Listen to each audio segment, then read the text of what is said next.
Nope, that's not it. Okay, now we go. The third verse.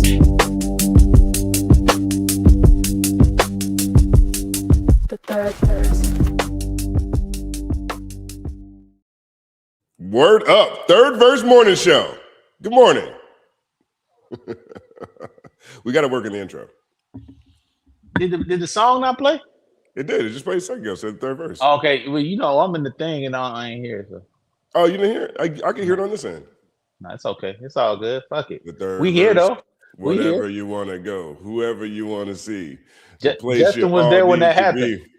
I was there for that magic. I actually didn't think that was gonna go down like that. that was actually I think that might be my first time seeing you in the studio. Truthfully, that was the first time in a very long time that I actually rapped. So people hit me like, "Yo, are you rapping on there?" Like, it's the only way Mark was gonna give us the beat for free. Shout out to Mark Batson. That was one of the things he stipulated in our arrangement. Oh no, you got to rap on this. Oh man, we got to shout out Mark Batson for real. I'll pull that up. I haven't done that yet. Mark Batson, friend to the show, great friend to both of us.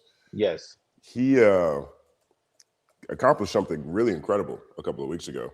He performed at Lincoln Center in New York City. I mean, it's one of the most exclusive venues, legendary storied venue halls in all of music.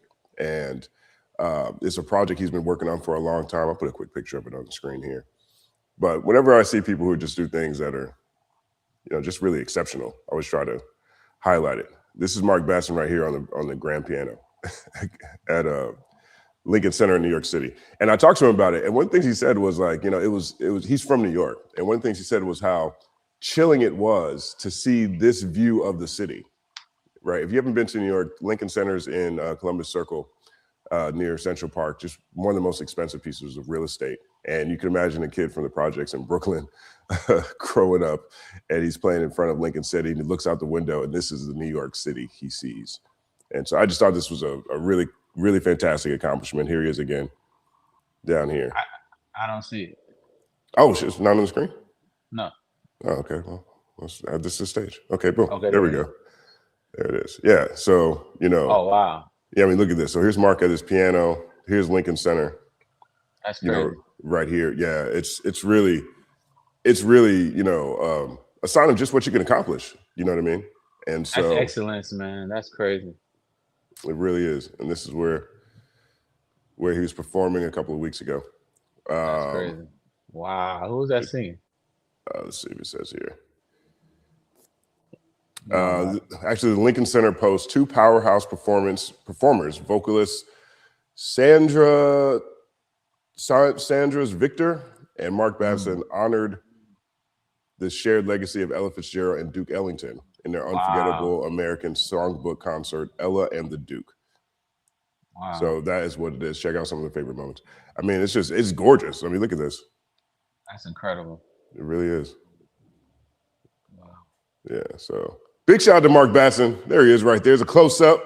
You guys got to check the Mark Batson episode of The Third Verse. I mean, it really is. It's one of those surprising gems, I think, in a lot of ways, because Mark has lived such a dynamic life.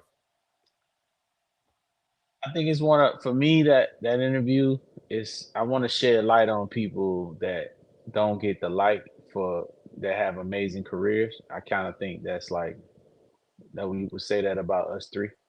And that's like kind of like one of the main missions of me personally wanting to do this with everybody involved, because when you just really span the career of the things that we've done individually, that which led to my rant the other day of why people aren't supporting when you know what I did for you. Anyway, so that's why I felt like it was important that we did this shit, to get that message out. You over there, dog? What you got going on? Choking on Red Bull. Oh my goodness! You cheating? You cheating? Caffeine in the morning? That's like coffee. All y'all people that be geeked up in the morning, y'all think y'all just getting up with energy? Y'all drink a cup of coffee or Red Bull? Y'all cheating. That shit that ain't it. I'm not really even a caffeine guy, but I finished my water bottles last night on third verse. I mean, on Culture United. I needed something quick and easy to grab. Hey, anybody that's looking for like a very how you want to call it, very grown up intellectual conversation about what's happening in the world, and you want to, be educated on some things, make sure you tune in to Culture United 5 p.m. Pacific. That's 8 p.m. Eastern every week. You know what I'm saying? You might see your boy on there. You know what I mean? I think I had no internet problems. No, Which was yep. crazy. I mean, that was a celebration right there. That was a celebration right there. It was crazy. So I think I might got a setup. I might got it all down right now. So man, DJ is getting dressed. I know y'all, if y'all wondering, he's got a golf tournament. So he's gonna actually try to stream from the car as he's driving to the golf tournament, which I don't think that's gonna work. So he'll be the one with the bad internet this morning. I'm pretty sure of that. That's so funny. You know what I mean? Big shout out to Stage 5. She posted this morning following last night's Culture United, because there was a few spirited moments between Stat and El Janelle.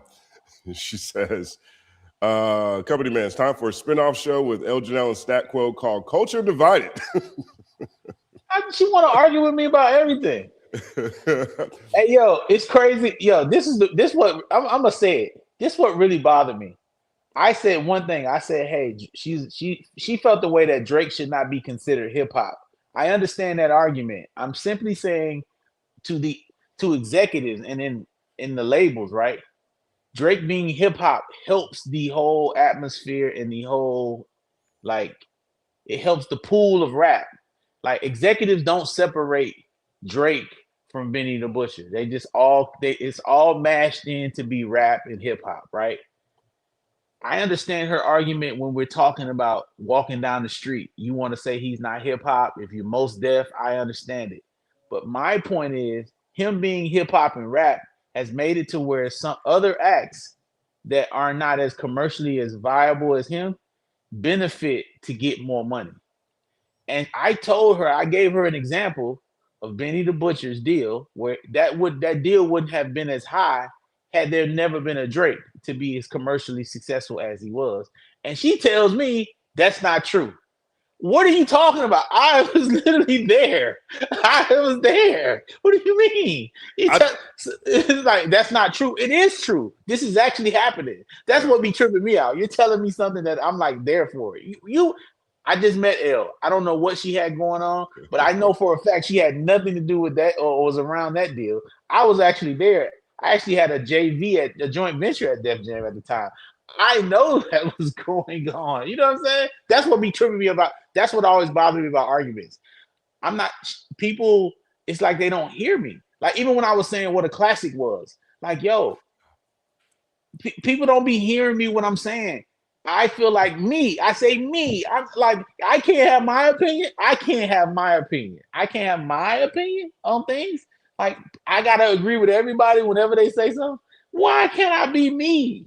Why, Justin? Why? I think I'll be honest. One, that part got spicy enough to where it was kind of hard to follow which points people were reacting to.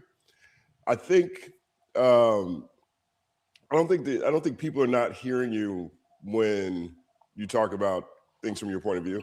I think your initial setup excludes that sometimes. And then your conviction in how you say it a lot of times follows after someone else has given their opinion, right? So like someone else will say, Clips is a classic. You'll say, Clips isn't a classic, it didn't do any numbers, right? And then you'll start explaining it, and then you'll get to the point and say, hey, wait, that's just what I think. That's what I think. So I think the subject comes after the predicate. And so the reaction you get is part of that. Like, people react because your initial reaction doesn't sound like necessarily you're talking from your point of view. Now, there's an argument that you've made this same point enough times so where most people need to understand where you're coming from, perhaps. But I think that's part of it, And then, too, I will say this, like, that classic, I mean, your point of view on classics, to me, is um, from a history standpoint, ignores quite a bit. But I understand exactly what you're saying when it comes to, okay, we need some people who are bringing in some big money in the marketplace, right? And that is one of the benefits that people see when it comes to Drake. And I understand that completely, right? Yeah. If you have things, if it looks like the overall market share of, if it looks like hip hop is doing $2 billion, then people are more likely to invest in the hip hop to get a piece of that $2 billion. And if it looks like hip hop is doing 200 million, it looks like there might not be room for a lot of people except for that person who's doing 200 million. I think, let me give you an example. Kendrick Lamar. I think he has 3 classic albums, and arguably GNX could go down as a 4th, right? Will go down as his 4th. But I know for a fact that Good Kid, Mad City, Damn, and To Pimp a Butterfly are all classics to me, because they all had songs on there that penetrated the mainstream. Like We Gonna Be All Right was a hip hop anthem. You could argue that Damn is a classic as well. You know what I'm saying? So you might have 4. You know what I mean? You could probably argue for Damn. Kendrick might be 4 going on 5. Yeah. So he might have 4 going on 5 classics. But if you look at all those albums, there are songs.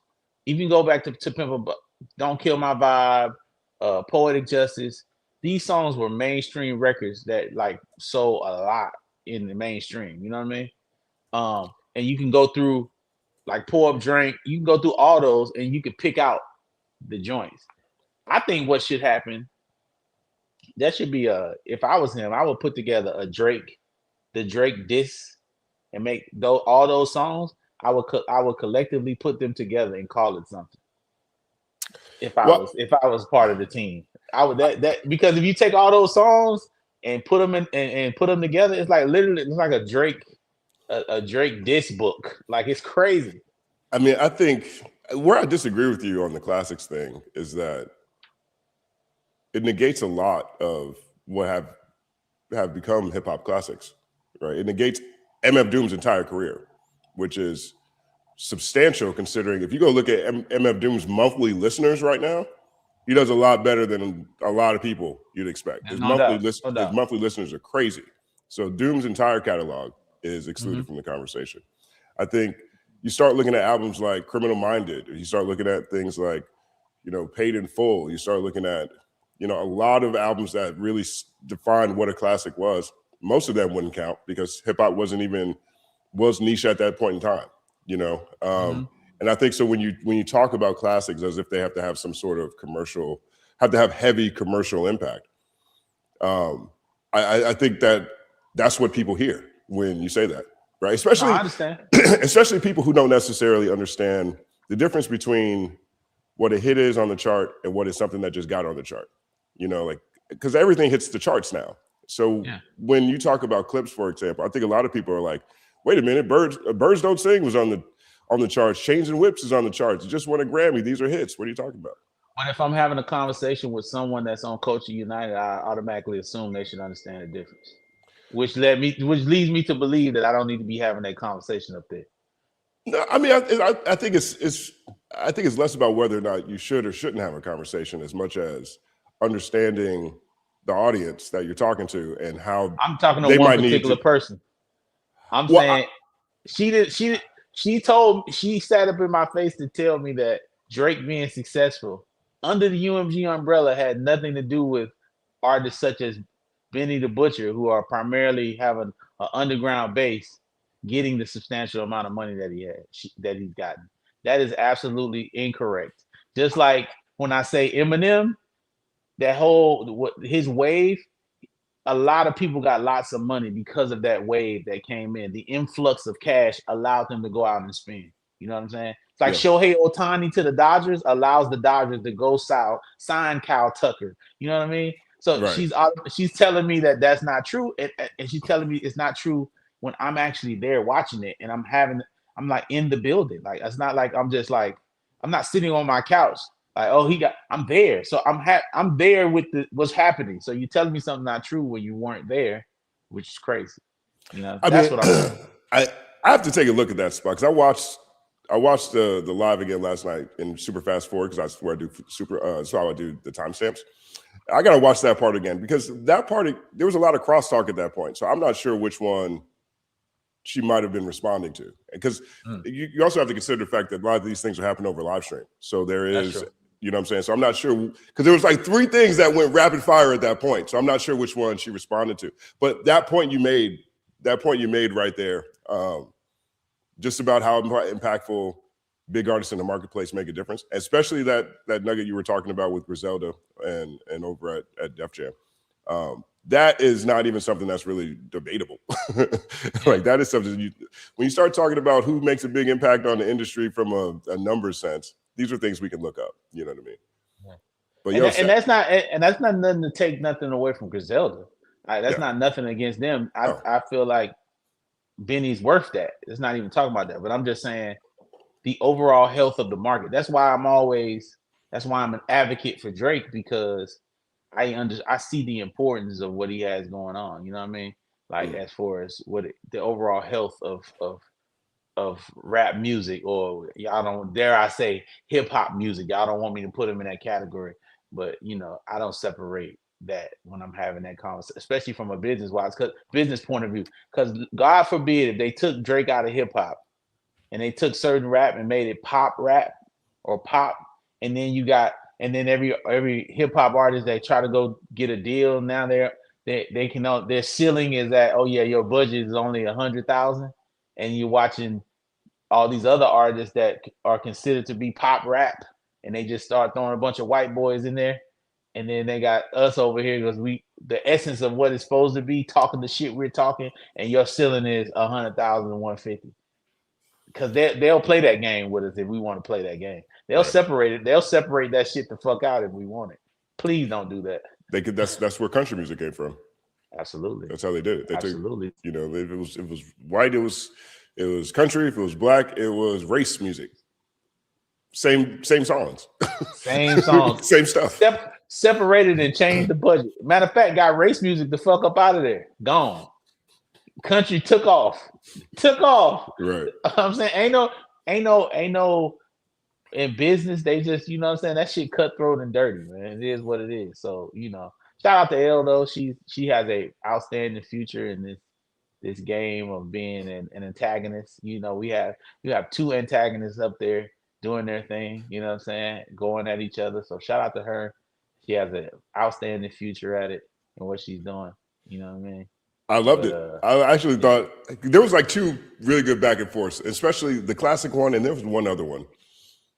I think it was talking about whether or not Drake's audience, if Drake still needed black people or whatever. But there was a couple of them now actually.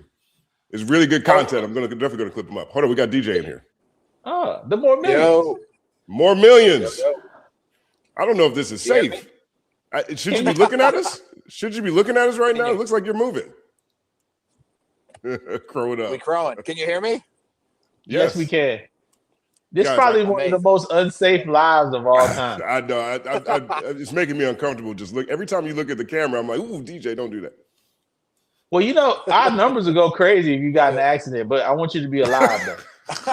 Like, you should get in a wreck, and that shit'll blow. It'll blow up the podcast. But I don't want you to be hurt or your car to be damaged. But if you got an accident. Let me work on that. Guys, we have a monumental moment, a seminal moment in the history of the Third Verse podcast and the Third Verse Morning Show. What, DJ doing live from the car? What's that? No, I guess maybe 2, but this one much more so. We received our first super chat. Oh wow! Our first super chat from our brother K-Way for real. First super chat in Third Verse history. K-Way for real. Hey, dog, listen, my boy. Hey, listen, man, listen. We're gonna celebrate our super chats, man.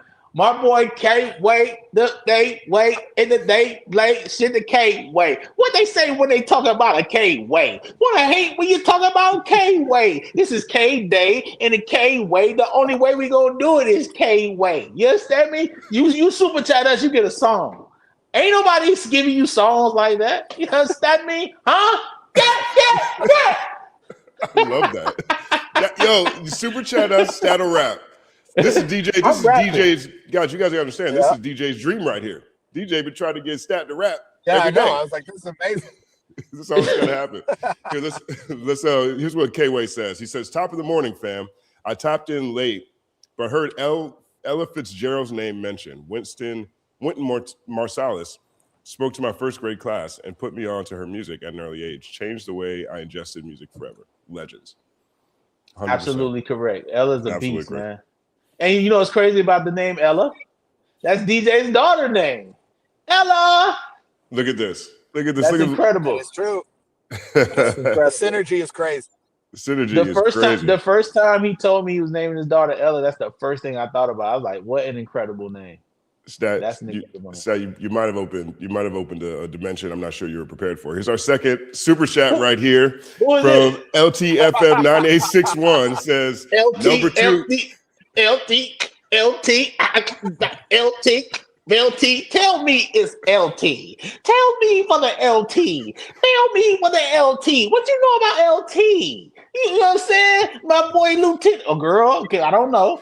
LT in the building. You understand me? Yeah. Okay. Word up. Shout out to y'all. Oh man. So it's all happening. We're outside rapping. I On just the learned morning about show. what a super chat was from Justin. I don't even know what that is. Stat, I'm not sure. You guys, this could be a segment as on its own. DJ's gonna have a great time today. Because this one from Shy Nose. Big shout out to Shy Nose.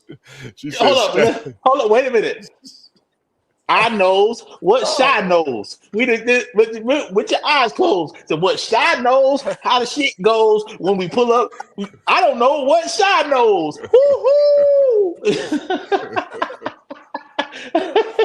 Oh I'm my here all day, guys. I'm here all day. here's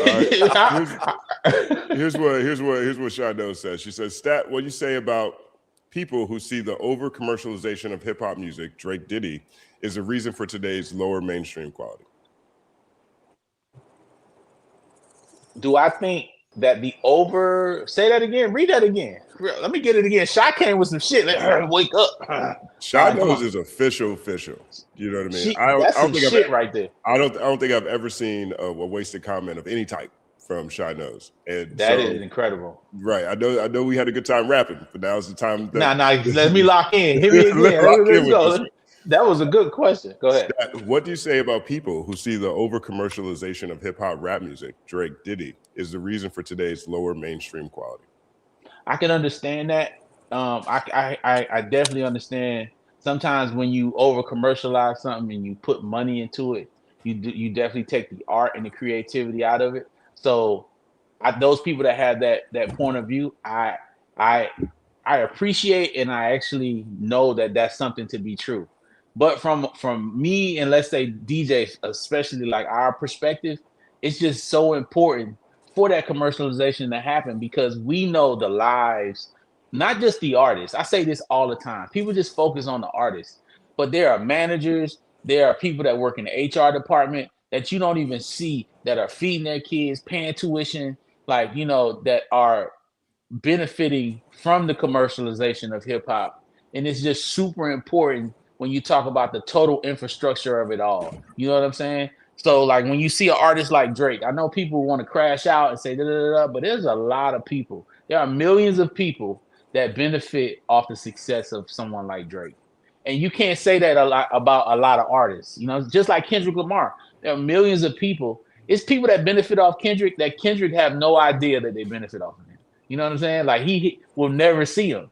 So like, as I do appreciate it being, I understand what people are saying, but I'm just saying I'm so entrenched on the other side of seeing the benefits of it being commercialized and the people that are actually being able to pay tuition, pay their light bill, pay. It makes me like understand the importance of it being commercial. What you have to say about that, DJ? Yeah, I mean, I understand the concept, but I mean, it just makes everything so much bigger for everybody who wants to be a part of it in any way, shape, or form. That whether you want to take advantage of commercialization or commercialize what you're doing, I mean, I mean, it's a multi-billion-dollar industry. I mean, it's incredible and what it's been able to do for so many people that, like, I don't know. I just don't think I don't think it hurts. I just don't. Like, I mean, I understand the concept, but and but I just think we're in a place where we just need more hit records. That's like That's my it. brain That's is so the problem. there Well, that and it just feels like I mean, Justin, say something to me that makes me like able to focus more at 7:20 in the morning. My answer, but what I mean, you are multitasking. Yeah. You are multi-driving. I will say this, right? Okay, because I see where Shaw Knows is coming from. I see it straight up and down. And you guys are sitting here talking about how there's no hits and hits can change everything. Do you feel like the fact that people can make their own music now is what is hurting the industry aspect of it, to the point where all those people that you mentioned that are also part of the team that are necessary to make a hit, to make someone big, aren't there? And perhaps that's contributing to the lack of hits? Or is it the inverse, right? Or is it closer to how Shy is framing this, the over commercialization of it? Because I think I think what has happened is, honestly, DJ might not agree, but I think we've had some of the biggest records in hip hop that has ever been made. And I think we're having a hard time to duplicate that. And I think the interest in duplicating that is not there from the creatives, because there are other outlets that they are expressing their creativity at. Right? A lot of people are acting, more people are acting, more people are saying, you know what, I'm gonna be a streamer. I'm not gonna rap. I'm not gonna put all my eggs in the rap basket. I'm gonna be a streamer. I'm gonna put my creativity there. So I think the creatives are branching off to other things, whereas music and rap was like the main thing everybody wanted to be. Like, if you ask kids in school what they want to be when they grow up, a lot of them say, I want to be a YouTuber. It was a YouTuber, athlete, you know what I mean? Just like you saw a lot less black people play baseball, and they play other sports because it went down as time went on. And I think that's kind of like what's happening with hip hop. We're not getting the new blood saying they want to be in rap. For a multitude of reasons. I mean, and plus there are a lot of creatives in the younger generation that passed away. I felt like Juice WRLD was on his way to be one of the biggest artists of all time. That was a big hit. Imagine if we lost Tupac and Biggie, and then there was no Jay-Z or Eminem to come around, to come behind that. So it's like we lost a lot of young people that were extremely creative and extremely gifted. We lost early. a good piece to the front line. Absolutely. So I think that plays a role as well. So you gotta take all those into account. Go ahead, DJ. I'm sorry. Yeah, no, I talked over you. I'm saying, but we did lose a good piece of the front line. But like, I just think the record making process also is just that, used to like live and die by that. Now, like, a 10-second clip could get you so far that you don't have to do that. And like, you're already in the game, and you're already at a point where listening and collaborating and all those things become and building it out become an option instead of a necessity, like, because you're already making money and you're already moving, which is great in some ways, but in the way of the quality of the records, I think it hurts. I think it's shown. But at the end of the day, if everybody's still making money, it's hard to argue. So that's kind of where like, it's hard to tell somebody who's just coming up, who a year ago wasn't doing anything, who's making a ton of money, that what they're doing is wrong and they need to slow down and do it this way, because this way will get you bigger this. And it's when their answer is, I have 50x what I had 10 minutes ago doing it my way. How, and the logic is there. So it's like, but the record making process I can't speak on even the earlier times, but from the late 90s all the way through the early 2010s, 2015, like, you were in there making records, turning down things you thought might work, just go again and again, different artists, different producers, try it. Now it's like something gets out, it gets some energy, you just run with it and you're chasing it, and you got 100 people chasing you before you've really even honed the craft. It's interesting, but I do think that has affected the quality overall. Great. if you take the go ahead, if you take the top 10, I would say like the most successful hip hop artists, there's about two or three of them in there. Like right now today, there's two or three of them in there that don't even rely on hit records to be in the top 10. Like Tyler the Creator and J. Cole don't even rely on big massive hits to be included in the top 10. You know what I'm saying? So that hurts all by itself because you talk about two of the most popular guys don't even make those are not going in the studio with the intention of trying to make something that is going to Yeah, be commercially viable. They're just being creative and making dope shit. You know what I'm saying? kind of, but I don't. When I think of like what's like affecting overall, like the hit side of the business, artists that in our genre that can sell out arenas don't really and don't that like they're exceptions to the rule. Like they're building Yeah. it so much other ways, helping build up everything. Like that I'm talking about, like the that middle that like lived off of radio hits and success and club hits and just the music you would hear everywhere. It's like became universal. That like that doesn't apply to me. People like Tyler and J. Cole and whoever else is able to sell. Whether I mean J. Cole's had some radio hits, but I mean people that have just built enormous businesses. I mean Tyler is a phenomenon. He's built a multifaceted business that everybody in the world could aspire to. So I mean, like he's doing every other way possible to help. So that's but I'm just talking about that middle ground is kind of like disappeared. And where like, I mean, you know, we had so many records on the charts, so many, like, just think about just throughout the years, every record Akon was on, every record T-Pain was on, every record Little Mo was on, every record Ashanti was on, every record this person was on. There was two, like, you couldn't not make a hit like that.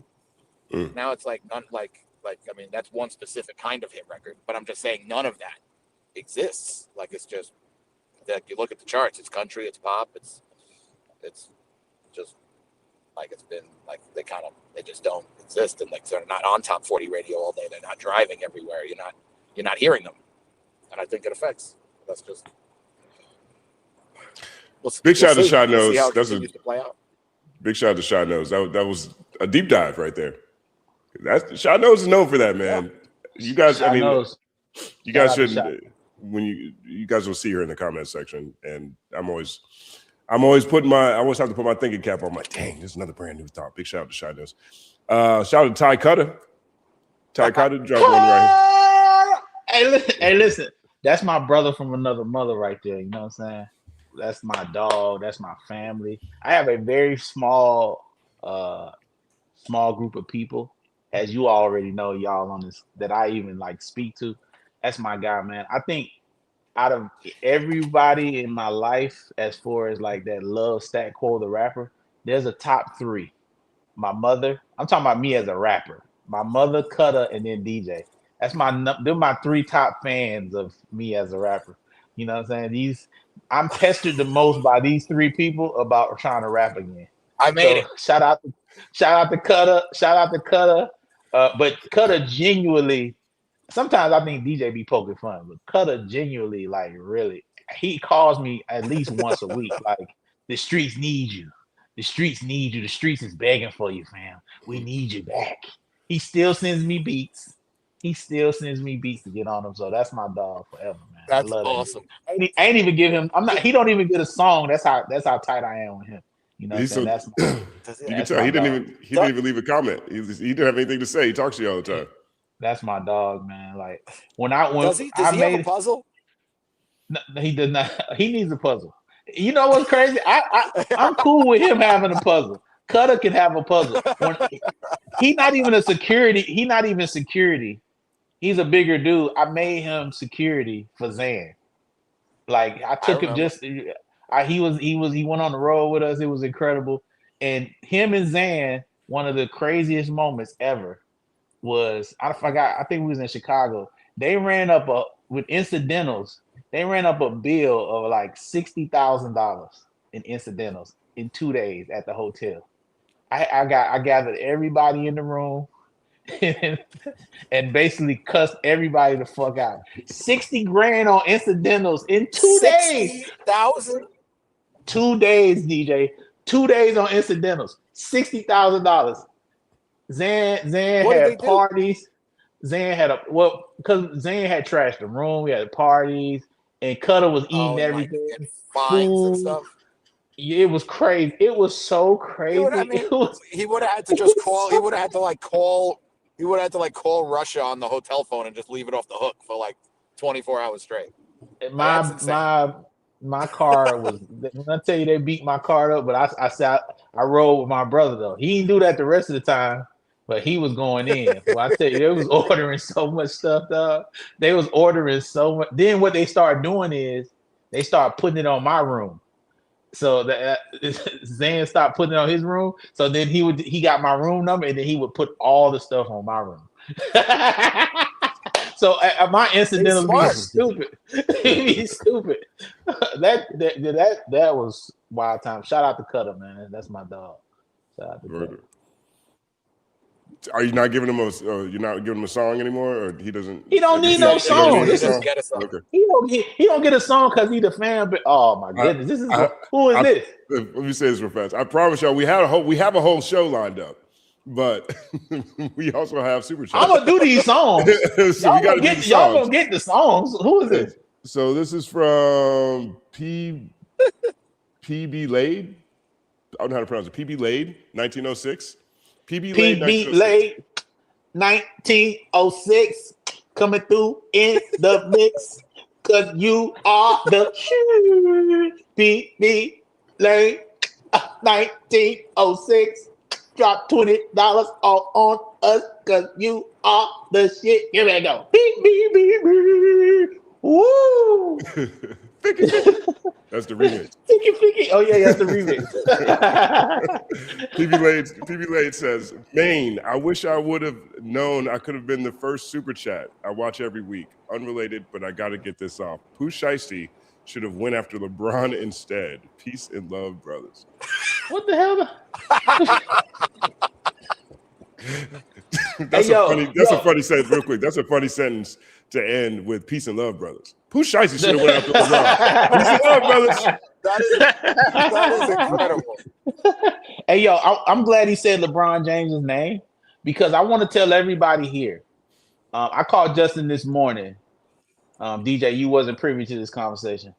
As long as we do this podcast, I'm going to say Drake and Kendrick's name every time we do it because it spikes the viewership. I watched Skip Bayless make a whole career about talking about LeBron and the Dallas Cowboys. I watched it. I used to be like, why are they talking about the Cowboys and LeBron all the fucking time? And now that I'm in media, I realize why he's doing that. And it's the same reason why some of y'all be like, man, why is he talking about Drake and Kendrick? I'm going to talk about them all the time. So I'm glad. So my dog, I'm going to call you 1906. My dog 1906 came through and said LeBron's name. We love when you say LeBron. Say Steph Curry. Say somebody else that's relevant. Because I'm going to speak about them. And I'm going to say, Justin, put their name in the title. Because when you guys see those names, y'all click. And when y'all click, that's more views. With that being said, like, add, subscribe, hype the video. We're here for you. That's funny. Pooh Shiesty should have went after LeBron. I still can't believe he said peace and love, brothers, at the end of that. That's so funny. That is an incredible. Oh, I did on the LeBron front. We'll get back. There's more super chats in here. We'll definitely want to come back to this, but I wanted to get you guys' reaction to this. DJ, you don't have to look at the screen. Just drive. I'll tell you what it says. But this is this is. Let's see, we got where's that? Yeah, here it is. So I'll put this on the screen really fast. And so this is a comparison right now by StatMuse between Cooper Flag and LeBron James in their rookie seasons. LeBron averaged 20.9 points per game. Right now, Cooper Flag is averaging 21.2 points per game. LeBron averaged 5.5 rebounds per game. Right now, Cooper Flag is averaging 6.6 rebounds per game. LeBron averaged 5.9 assists. Cooper's averaging 4.5 assists. LeBron had 48.8% true shooting percentage. Cooper Flagg's at 55 true shooting percentage. Or do these? Do you guys see that? Oh, you guys can see that at all? Okay, there you go. Oh my gosh, there it is. It doesn't matter. It don't matter. Go ahead, DJ. I know exactly what you're gonna say because I'm gonna say it. Go ahead, DJ. I apologize, but literally, it was completely underwater. I didn't hear anything Okay, well, until the last couple seconds. Is the concept comparing LeBron James rookie year stats to Cooper Flagg's? Yeah, and Cooper Flags. Cooper Flag. Yes, that's what it is. And Cooper Flags has better numbers. So I know exactly what you're gonna say to that. Go ahead. Are we watching the second coming of LeBron? So you're better. Okay, well, let me say it. Yeah. You can't. The game was totally different. They take more shots now. They take more shots now. It's a totally different game. If LeBron rookie season, if they play basketball the way that Cooper and them play basketball now, LeBron would have averaged at least probably about 27, 28 because he would have had more opportunities to score. These guys, like just analytically, like it's a 10-point lead back in the day. Like they would start taking people out the game at a 10 and 20-point lead. Now every basketball game going into the fourth quarter, the team that probably loses, right, is always up by 10 or 20. DJ has made a gambling career. That's all he does. That's all he does. Tell him, DJ. I literally just sit and watch, especially the NBA, where it's obvious during the regular season most of them don't really care. But it's like you just wait, and especially if an inferior team is ahead, that's like the ultimate is just to wait live and bet halfway through the third quarter to the fourth quarter. You get anywhere between 3 to 6 to 1 odds on the team that's behind, and they win half the time. So just the math on that is great. But yeah, even though I missed how far apart the stats are, I mean, just the amount of possessions per game is so much greater that it's all. I'll finish for him. Yeah, I'll finish for him. Basically, it's not a fair comparison because the game's changed. That's what he said. And DJ went under a bridge. He's back. I finished it for you. Don't look at us. Look at the road. We can hear you. We can hear you fine. We can hear you. How about roll your window up? I don't have a window down. Okay, cool. No, it got more atmosphere. Yeah, it got significantly. You don't know how crazy you sound. You sound like a mouse. I sound like who? Well, how about go out and come back in? I know. Go out and come back in. Yeah. Okay. Yeah. Yeah. First of all, he's gonna go out and come back in. But what do you think about it, Justin? Give us your what you think. I think Cooper's a significantly better shooter than LeBron at his age, and so I think that would have factored in. They weren't nearly as physical and they have more possession, so I think that works in LeBron's favor. Absolutely. I also think that the league has more people who are the size of LeBron and Cooper than LeBron had when he played. So there's more variables there than I think make it just a 1-to-1. I still think that they'd be right around probably the same. I think ultimately it wouldn't be as far off because LeBron was a lot of things. His good shooter was not one of them. He was not a good shooter at all, and so we're talking about him just going to the free throw line and him getting fouled, going to the hole. And I don't think he was really that type of player his rookie year. He was looking to set people up a whole lot his rookie year.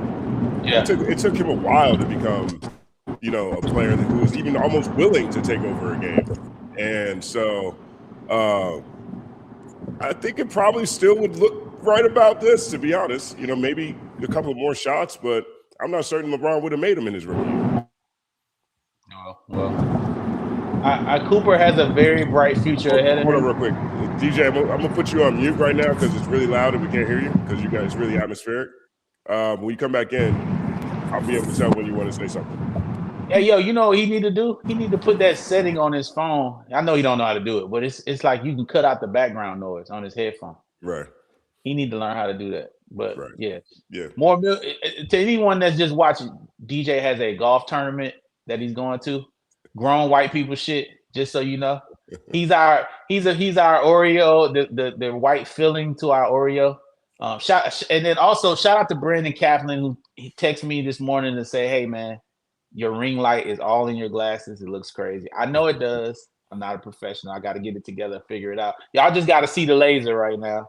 Y'all just got to see it. It is what it is. You know, we're going to figure it out. We're going to get the setup right. Maybe I'll put the thing at an angle, you know, but I got to get the brightness going because me and Justin have this melanin, you know what I mean? That's just all up on you. You know what I'm saying? We melanated, you know what I mean? So that's that. You know what I mean? Melanin's a miracle. I love melanin. Melanin is a miracle, man. Yeah. DJ's gonna be back here in a second.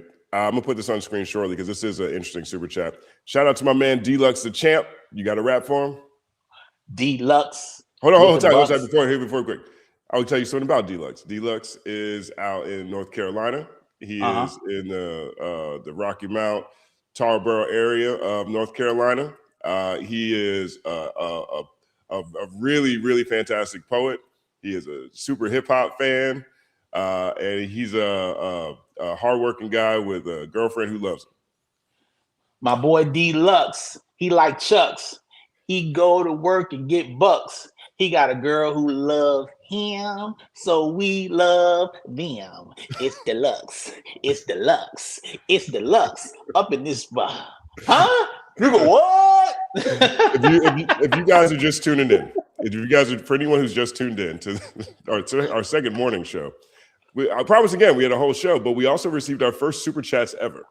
And so Stat made the commitment that every time someone gets a super chat, they get an original freestyle about them from Stat Quo. So that's what's going down. Hey, listen, I'm here all day. I am here all day. Yo, what? I mean, I got here rapping for conversation. You think I'm not gonna do it on the third verse? I mean, if that's what y'all want a song dedicated to you. I mean, I don't even know why more people are not doing this. Why are people doing this? Like, why are they not doing songs? Why are they not freestyling to the people in the super chat? It's like, what are we talking about? What are we doing? So what's the point? Here's what Deluxe says, and Deluxe is a tremendous resource to so many of us creators out here in this community because he keeps us up to date with a lot of breaking news on just a full range of stuff. And he says TMZ right now is saying that Diddy could be free today. I think this is a story we'll keep an eye on. We can come back to it to see where it breaks. But if he does get out, I mean, that is years off. It makes sense. Yeah, it makes sense. If he does get out, congratulations to him. I'm not going to, that me saying congratulations to him for getting out is not me saying I approve of the things he did. Please relax. Right. I'm just saying, hey, anytime, we can get somebody out of that situation, I'm hoping that his time through this process and this will have made a significant change in how he continues to conduct himself. I think he's going to continue doing the things that he was doing. I mean, being that when they caught him, he had the oil with him. I don't think the trouble had set in. So maybe being incarcerated has gotten him to a place to where that's not something that he chooses to do. But I know it's a lot of people that had a lot of things to say about him that's probably not excited about him coming home. You know what I mean? I don't give a damn. I don't care. Anything I say it to his face. You know what I mean? Anybody that has thousands of bottles of baby oil, we should talk about that. I mean, that's a lot of unless you're trying to make your own baby oil to bring to market. I think this is a topic we'll talk about in more detail should something break in that direction. But, absolutely. I think, and I'll say this, I'm going to move forward after this. I do think that, there's a lot of people going to be hurt if this is true. And I feel like he has enough people who he has victimized that are not going to be happy. And I think they're going to have a really great point. So we'll see how this breaks today. We'll come back to this one. And I want to say I agree with that, Justin. So the comments don't kill me. I agree with all the victims. I empathize with you and sympathize. Like we're not victim shaming. I'm proud of you. Everybody that had something to say about what he was doing and coming forward. Kudos to you. And So there you go. Word up. All right, we got DJ back. I hear you now. Do you hear me? Yeah, Yes, so you sound much and better too. you sound much better. It's like you was recording from outside your car. I have the windows up. I no air condition. I'm trying everything to make it as quiet as possible. Yeah, I'm it's suffering working over out. here. We got another one on from King on Deck. King on Deck. You want respect? Go to King on Deck. And you talking thick? Go to King on Deck. Oh, I got flows on their ass. King on Deck, get your spec. King on Deck, cut the check. The King Deck, that's kind of like a G Unit flow right there. King on Deck. I hit you with that's like a 50 cent pocket out there right there. Yeah, you went a little Will.i.am Timbaland before. Now you're going.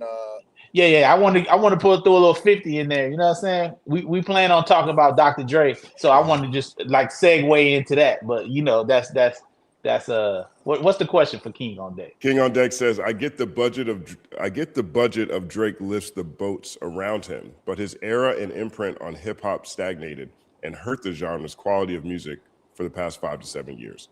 A return to the essence was needed. I'm not going to argue with your perspective and point of view. If that's how you feel, that's fine. I can see that. But from my point of view, I'm never a person that's selling that type of, that's making that type of impact and they're rapping. It's not like we're not gonna sit here and say Drake can't rap. I don't even know what we're talking about. Drake he got bars, like he can spit. It's not like he up there just you like it wasn't like when people was talking about mumble rap and like what are we saying? Actually, you understand every word Drake is saying, and he's rapping and it's coming out of his mouth. And you can't say that it's not like, you can say it's not your cup of tea, but you can't say that it's not like solid rap. You can't say that. You can't say, oh, Drake can't rap.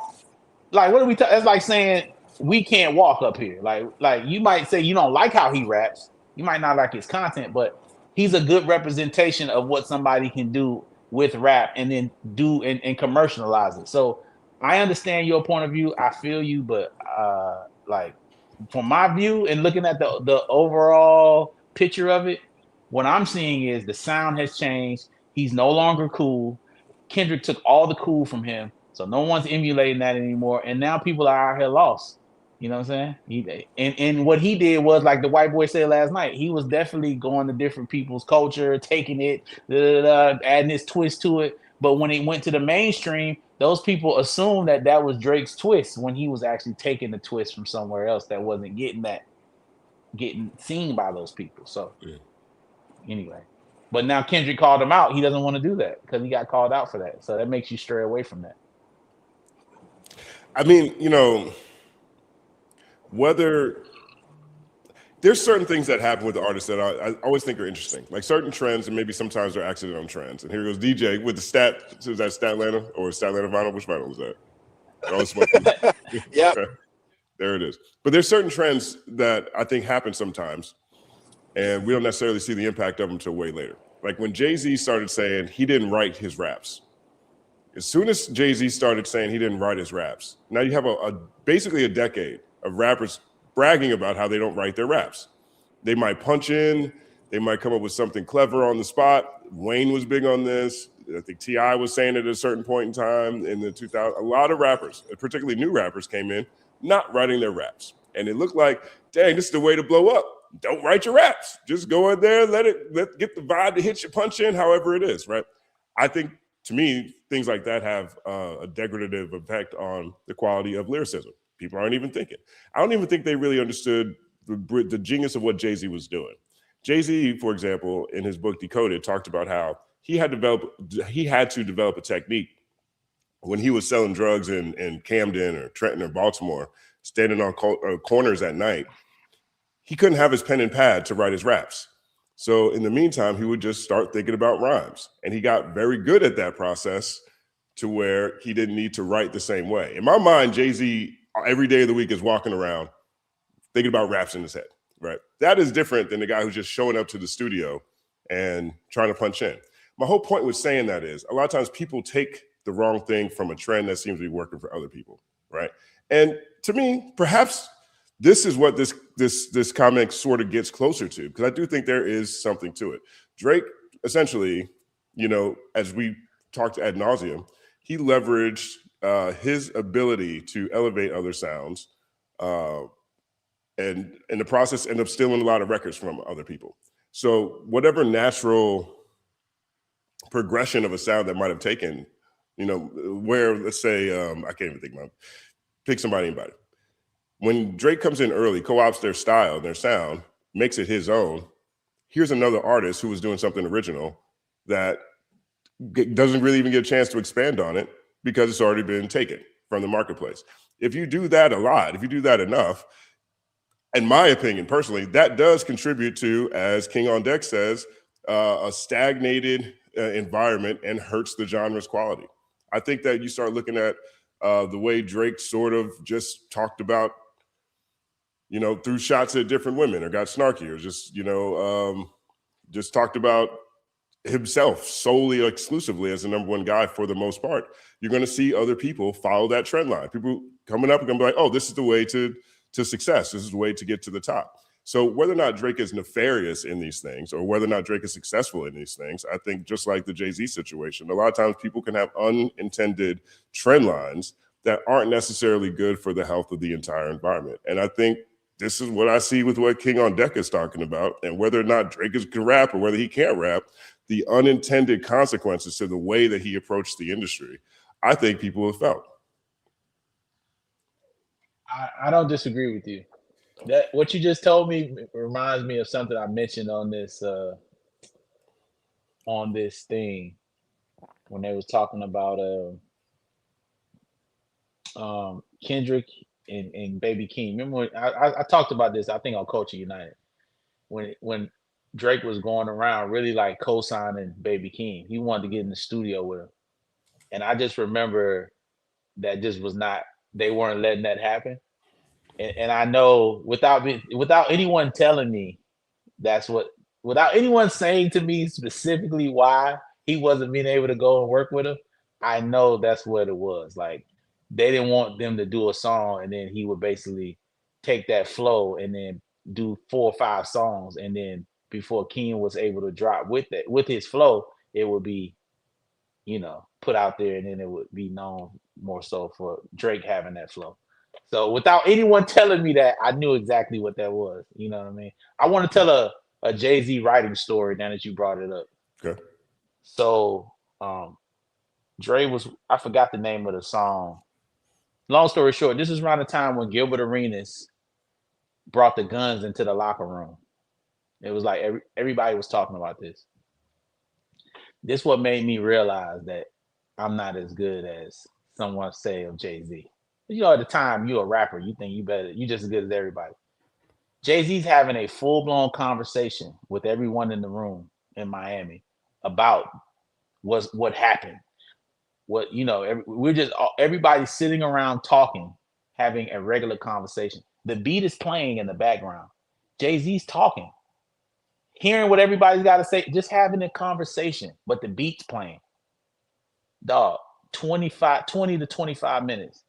Jay-Z stops the conversation. I'm ready. Goes in the booth, raps the conversation, and comes out. One take, dog. I knew then I'm like, oh, no. There's levels to this shit.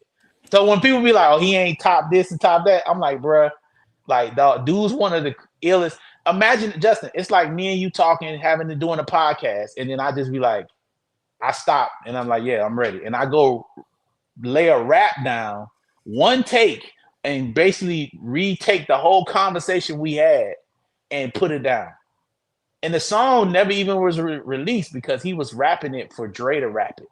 But he rapped the whole conversation we were having about that moment of Gilbert Arenas bringing the guns into the locker room, like us just sitting around talking about it. That's I was like, oh yeah, it's levels Yeah. to it.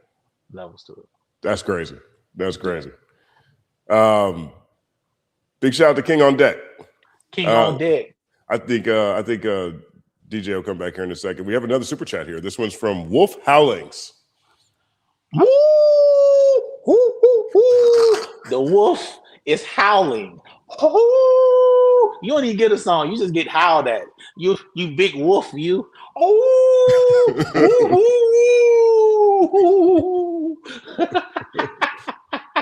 the Yo, wolves are howling. The wolves are howling. The dogs are growling, and everybody's out here wilding.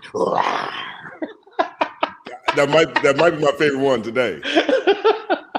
Wolf Howl, that is right. That is a perfect caption that Wolf Howlings can use right now. You can turn that into a GIF right now. That is GIF quality. I'm with it. Wolf Howling says, do we not think it's as simple as an oversaturated market in which the bubble has been punctured? Less people listen to radio, too many options on the net. That's a great point too. It's kind of like when you give people the option to not have commercials with the television. A lot of people will pay for that premium situation. So you give people the option to not be programmed by the radio. People would choose to create their own playlists but I think celestial radio still is very important because there are a lot, even though there are a lot of people that actually still go to that medium and they are still consuming that music that way. So you do have a point. I don't think you're wrong, but I do think there's a substantial amount of people that just don't even they don't want to have to make a choice. They want to just put it on, not have to think about it. And those people are on streaming too, because that's why a lot of people just go to the top hits playlist and just let it play. And because they don't want to have to dig and figure it out and find what's the next thing or what they think is a hit. I'm the kind of person, as Justin knows, I wake up at 3 a.m. every morning and I meditate first, and then I begin my process of just basically just scouring all of the streaming platforms, TikTok, wherever, and just looking for new artists and new music. I am a sponge. I consume. This morning, I think I found about 30 new songs across different genres, different artists. It's so much music, and it's a lot of really good stuff. A lot of really good stuff. So yeah, you're not incorrect, my man. Wolf howling and growling and wilding. I think the thing about with radio, I think a lot of people forget is a lot of people just enjoy the human interaction that comes with radio and music. You don't get that necessarily with playlisting the same way. And a lot of times we listen to podcasts or you're listening to certain reactors, they're not incentivized to actually play the music. So what we've done in the marketplace is where music and conversation used to meet at radio. Now we've kind of put the music over here on the playlist and we put the conversation over here on the podcast. And so that interaction doesn't happen as consistently and organically as it used to. And there's still a huge ton of people who just want to hear both, who want to hear some songs sometimes, and then they want to hear some conversation sometimes. And there's a bunch of people too who, we forget how big this country really is and how poor cell phone reception is for so many people. And so It's not the easiest thing in the world for everybody to stream. There's millions of people in this country right now who AM, FM radio is still the strongest, easiest signal because of whatever reason. I call it the internet and the internet mafia, the telecommunications mafia doesn't necessarily want to go every place. So there's a bigger market than it might seem. Now, radio isn't driving cool. It's not driving culture the same way. I think clips from certain radio show hosts on social media do, but in mass, that's something that's totally different. And so when you get to the oversaturated market, you have a lot of people who have found the easiest way, technology has made it the easiest way possible to make music and put it in the marketplace. And virality has become, so many of these labels have become acquisition companies. Oh, this is working. Let me go buy this real fast. And so now you have a bunch of people just putting out stuff and labels who are buying it because it's easier than having to develop something, since you have to remember these people have goals at the end of every quarter. These people have goals at the end of the year. They got to hit certain numbers. They have to be able to say that they're, culturally relevant. So even the metrics within a lot of these things have changed. And you do have an environment, particularly I would say in the early to mid, the SoundCloud era. I think the SoundCloud era is the first time we started seeing crazy oversaturation in the marketplace, and this is the blowback on the other side of it. Hey, yo, you know what's crazy? I have an idea. You tell me if I'm out of my mind, because I just thought about something, how we can help music, right? Okay. Okay, so remember I had made a comment one time before that when you let me plug my charger. When you play music, let's say we play a song here on our podcast, it only gets one play, even though we can have a million people watching it, but it only counts for one play. Right. Let's say they fix that and they came up with an arbitrary number that's better than one when you got that many people watching, right? That'll help music generally because people will get more streams from these shows. And they also made it to where you don't get penalized for playing the music. So we can incorporate, if we were able to incorporate songs through these shows, you know how much better these shows would be and how much the impact that these shows could make on the music industry. Imagine that. Like, we're literally showcasing new artists the whole way through. We're showcasing some of the major artists, their bigger songs that come out, because people are listening to these shows and they're hearing these songs and it's making them actually want to go back and go to these songs. Whereas now we're just talking about it and you're not getting the representation of the actual music. I think there should be a conversation, or somebody should be trying to work on. Maybe me and DJ will talk about that. Maybe we can figure that out and talk to some of our friends and try to figure out a way to incorporate and make it to where music is able to be a part of these shows and these artists are still fairly compensated. And then the creators of these shows like us aren't penalized for having the music on there and able to. I think that will grow and continue to grow the genre as well, because the music is being separated. Like, people, like, the smartest thing Kendrick and them did was make it to where creators weren't penalized for actually reviewing the music. Like, they white labeled it to where you can review it and they didn't get penalized. That should be something. These people should be able to review these songs. Like, what's wrong with that? Like, they should, because all that is advertising for the music. You know what I'm saying? I feel the same way about Kendrick and Dave and them being so on point by white labeling during the battle. Yes. I personally feel like they're dropping the ball when it comes to Keem, though, because everything that I've tried to react to with Keem has been flagged immediately. And then I had one video that was completely blocked. Completely blocked. You know what I mean? Like, I don't think that should ever happen in this marketplace. If I have an artist, who was on this show? Andrew Barber. Big shout out to Andrew Barber from Fake Shore Drive. He was on here a few weeks ago, and he's managing Bruiser Wolf. He just put out that new song with Roscoe P. Coltrane, right? So Bruiser Wolf, he manages him, and so when they were doing this deal, he talked about this on Culture United. He said that we sat down and we tried to tell the lawyers and the label that we wanted to make it so that anybody who wanted to react to our music, they could do it and they can keep their monetization. And the lawyers and the label said, you're fucking nuts, and there's no way that's happening. And so that's what we're up against. We're up against a legacy machine with a bunch of people whose personal financial growth and progression in their industry is contingent upon them hitting certain numbers as measures of success. And those numbers are easier to hit when every creator in the world is penalized for reacting to a song. Essentially for promoting your music. Anybody that does business knows you have to, like, we ran into it when I was, initially with how many fights that I had with Cole Bennett with Lyrical Lemonade. Like, we have to put the video on our channel. It was like so many arguments. Like, so many people didn't want to do it. The people that understood. And I remember Paul Rosenberg really fought for us to where we could have the Eminem join on our channel. Even with the Post Malone video we did, that was me and Monty really going back and forth. Monty Littman, who's the head of Universal Republic, him and his brother, going back and forth, and he's telling me about nobody gets exclusivity, nobody gets to do that. I'm like, Monty, it's tapping into that audience. It's tapping into these people. It's going to grow the business exponentially if you allow it to happen.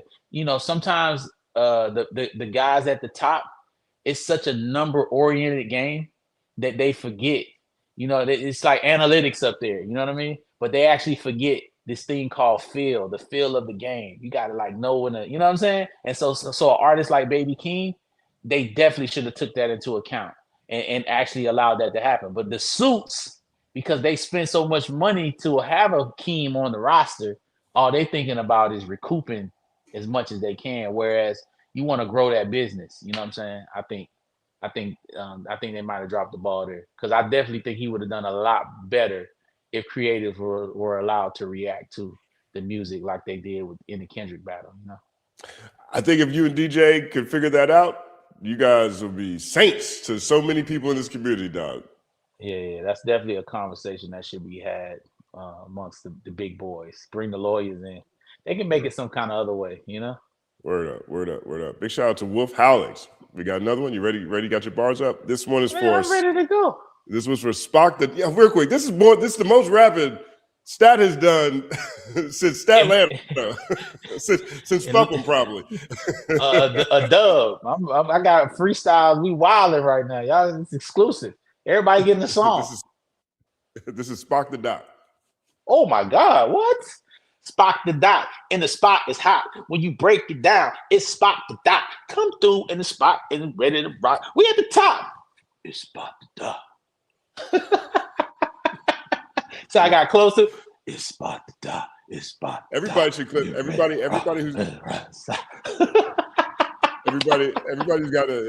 got a custom freestyle from Stat Quo. I need you guys to clip this section and post it to whatever your favorite platform is, and then at the third verse, and then hashtag Stat Quo's back. I wanted to Spot the Dot love Redman. Cause Funk Dr. Spot, yeah. Like right. I would wonder if Spot the Dot was a Redman fan. Redman is one of my favorite rappers. Let's know in the comment section, Spock the Doc, if you're a Redman fan. That was actually one of the first breakdowns that blew up. It was Redman's the GOAT. And it was a piece talking about how if you really break it down and do the math, Redman has accomplished enough to be in the greatest of all time conversation. For sure. You know what I mean? So can I tell you one of my favorite Redman, one of my moments where I knew I was a good rapper, Redman broke down that Future thing I did with Dr. Dre. And he was just he was going crazy about how dope it was. I almost pissed my pants when I seen that. Just as I was like, because Redman is one of the original reasons why I rap, why I rapped. And to hear him talk about that I was good, I was like, yo, I was over with. Because at one point, Redman was Kendrick. You know what I'm saying? To rap. I know y'all I'm showing my age, but Redman was like the guy. You know what I'm saying? So when he was like, yo, he was reacting to it, and he was in his car. Yo, this is Stat Quo. I remember, and then I talked to him on the phone. I was like, you don't understand. He's like, yo, we got to get on the record. I'm like, Redman, I retired. He's like, retired? Man, get the fuck out of here. You need to but he said MCs don't retire, and he's actually showing that because Redman keep dropping music and he still sounds amazing. So shout out to Redman. Big shout out to Redman. Spock the Doc says, despite some albums not having hits, it is valid that artists like Keem Clips can still impact budget to the genre by selling out tours and merch. Is it possible? Is it valid that they can still impact by selling out tours and merch? An artist could get a hit but not sell out a tour. Well, they impact their own personal business, but unless they're in a 360 deal, the label generally doesn't really make any money off of that. So the label kind of sees their bottom line of it. So yeah, you got a lot of artists that don't sell a lot of records, but they're touring acts, like Fish and all these. They for years they made their bones on the road. The Roots will drop, and you think the Roots are not big, but let the Roots go on tour. That shit is people gonna be camped out for days. So, but the labels are mainly concerned about their bottom line and what they're making. So unless it's a 360 situation, which Atlantic Records is known for that, pretty much you signing over there, they're getting a piece of everything. Merch, Craig Kalman for years, he was all about being a part of all the businesses. He understood that it's not just a music game. It's merch, it's touring, it's if you're gonna go off and do a television show, we want in on all of that, and they actually were set up as a company to even monitor it. Most companies aren't even set up to monitor 360 deals. That's why when people used to be complaining about 360 deals, I'm like, no, most companies don't even have the staff to monitor what these guys and girls are making when they're doing what they're doing. So, good question, Spock the Doc. You know, I think one of the things about, I remember when the biggest scourge in music was the 360 deal, and people largely pointed the fingers at record label execs, major label execs. But that's an independent model. The 360 deal came from independent record labels. It was basically started by rhyme sayers, and out of necessity. I mean, if you're a label that does better with artists who are touring artists, who are titans in certain subcultures, you need to have, and you're going to go through the marketing process. You're going to print up all their vinyl, all their physicals, if you're helping them with that stuff for these artists, you're going to have to get something off of what they sell just in order to keep the lights on. And I interviewed Sadiq from Rhymesayers, one of the founders of Rhymesayers, about that 16, 17 years ago. And I wasn't even aware I thought it was so ironic. Everyone is so mad at the majors, but all their favorite indie artists were actually under the same thing.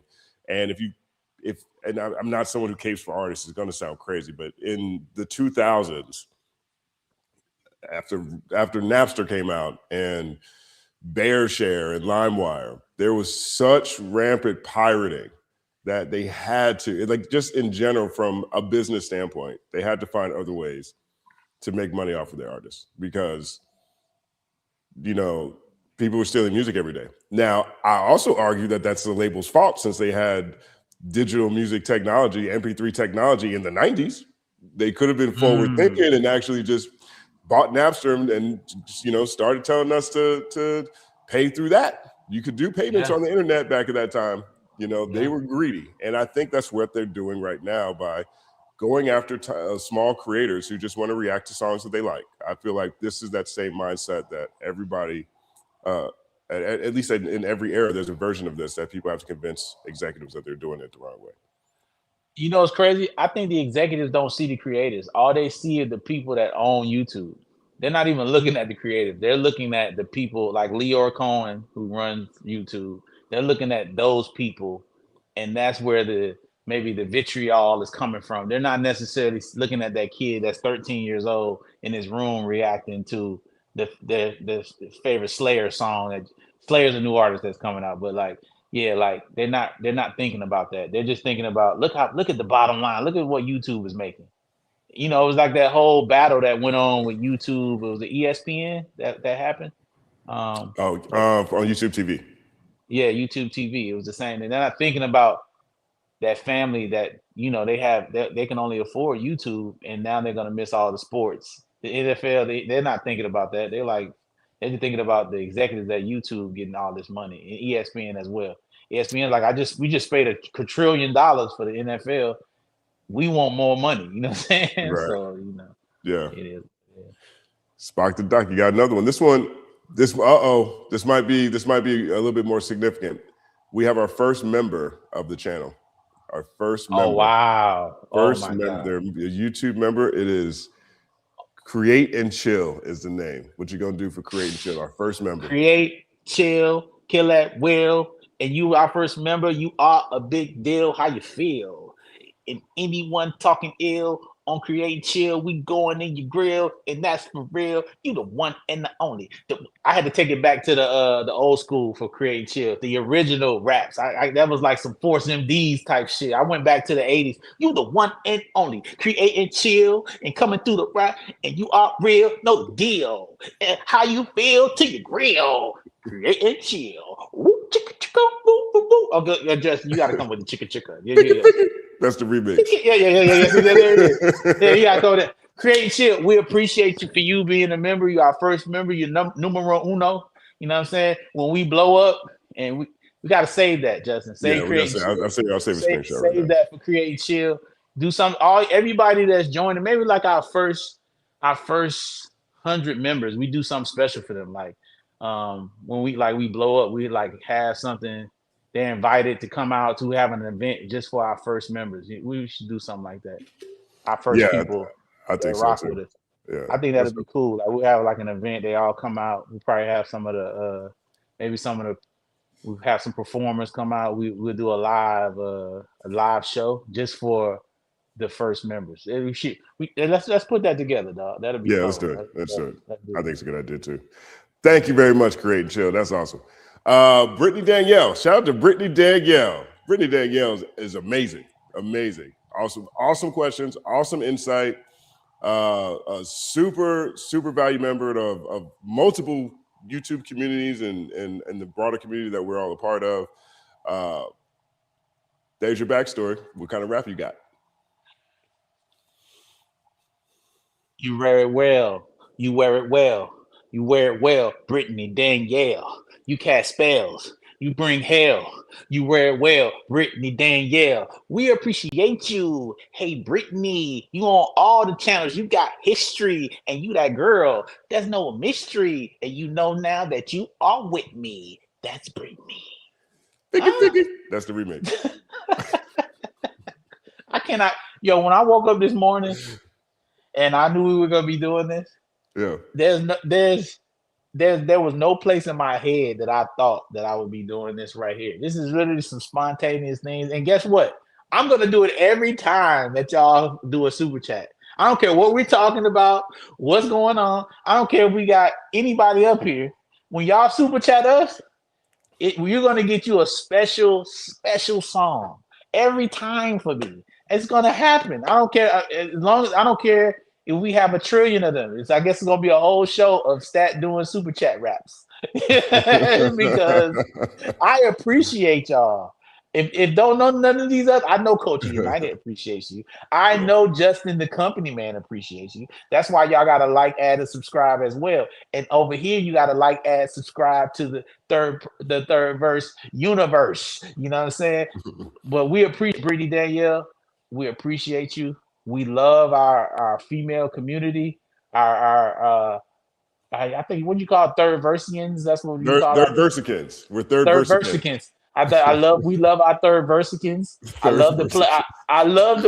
I love to play on Hispanics. You know what I'm saying? It's like anti-ice. Yeah, we loving that. So third versicans, we out there. And we appreciate everybody that listens and to like, add, and subscribe. And like, we promise we won't. I promise I won't make you so mad about some of the things I say.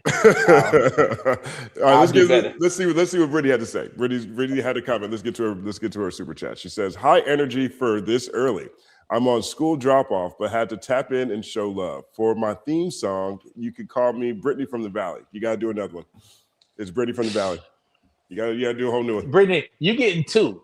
Yeah. This is unprecedented because we didn't read your thing from. Yeah, we didn't read it. This is brand new territory.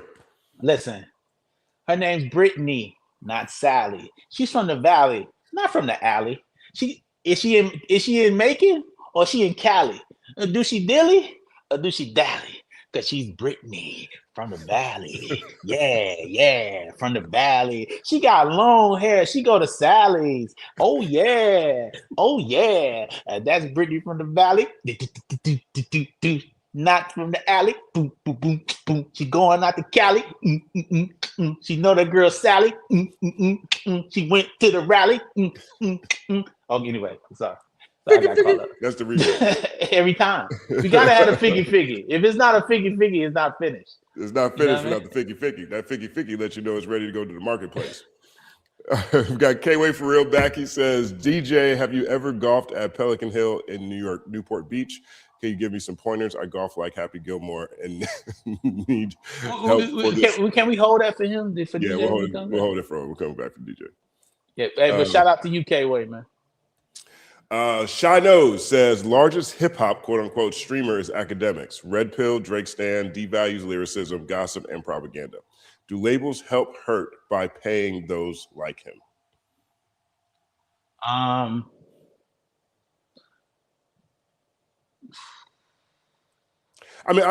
jump in first if you want to think go first. Go first. Yeah, I'll jump in first. I mean, look, I look at, first of all, there's always been a battle between like what was hip hop and what wasn't hip hop. there was a lot of people who didn't really respect Curtis Blow at that point in time, for going pop, basically. And so I look at these type of things as an extension of that. Now, we are more interconnected, and we're able to find our tribes in different ways. So it's very easy to have conversations about what we think is devaluing hip hop and not valuing hip hop. But, Academics is a streamer.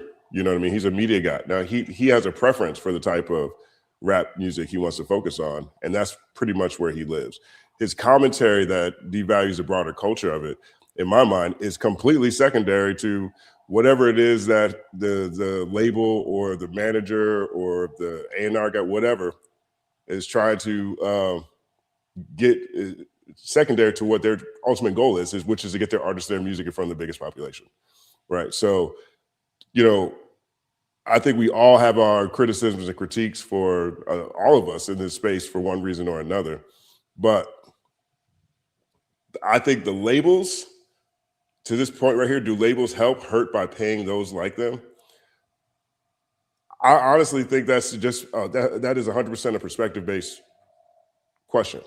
If your perspective is that Academics is negative to the space, then the answer would be, yeah, the labels are hurting your idea of hip hop by giving money to them.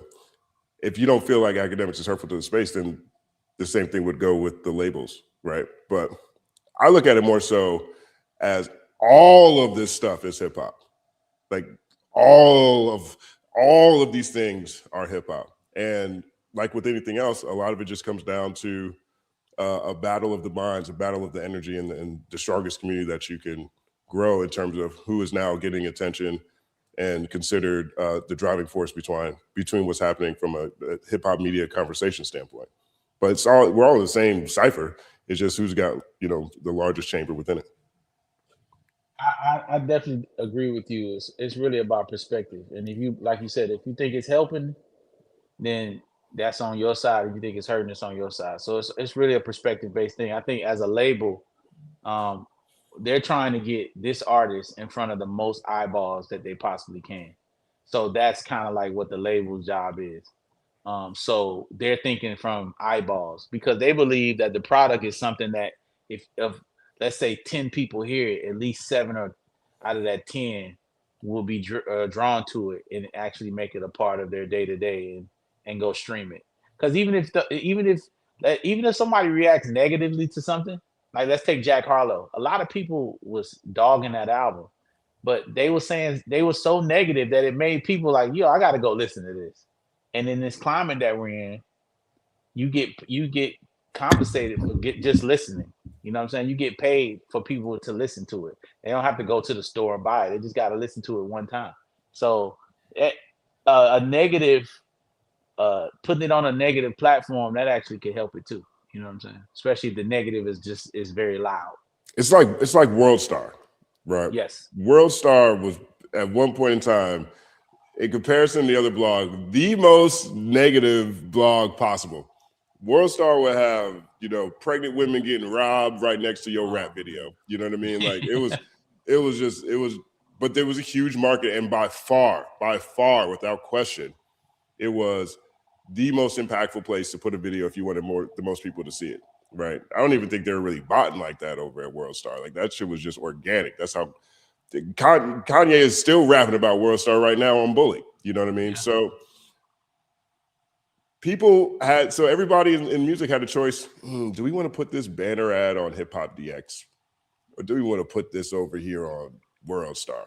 Do we want to premiere this video on Hip Hop DX? Or do we want to premiere it on World Star? Right. And every artist, I'm talking about Commons making this choice, freaking Blue and Exile making these considerations. Like everybody was doing it. Right. And now I preferred it when they came and spent ad dollars with us, but 6 out of 10 times, 7 out of 10 times, we lost that battle to World Star because that's just where more people was. Now, should World Star even have hip hop in its name?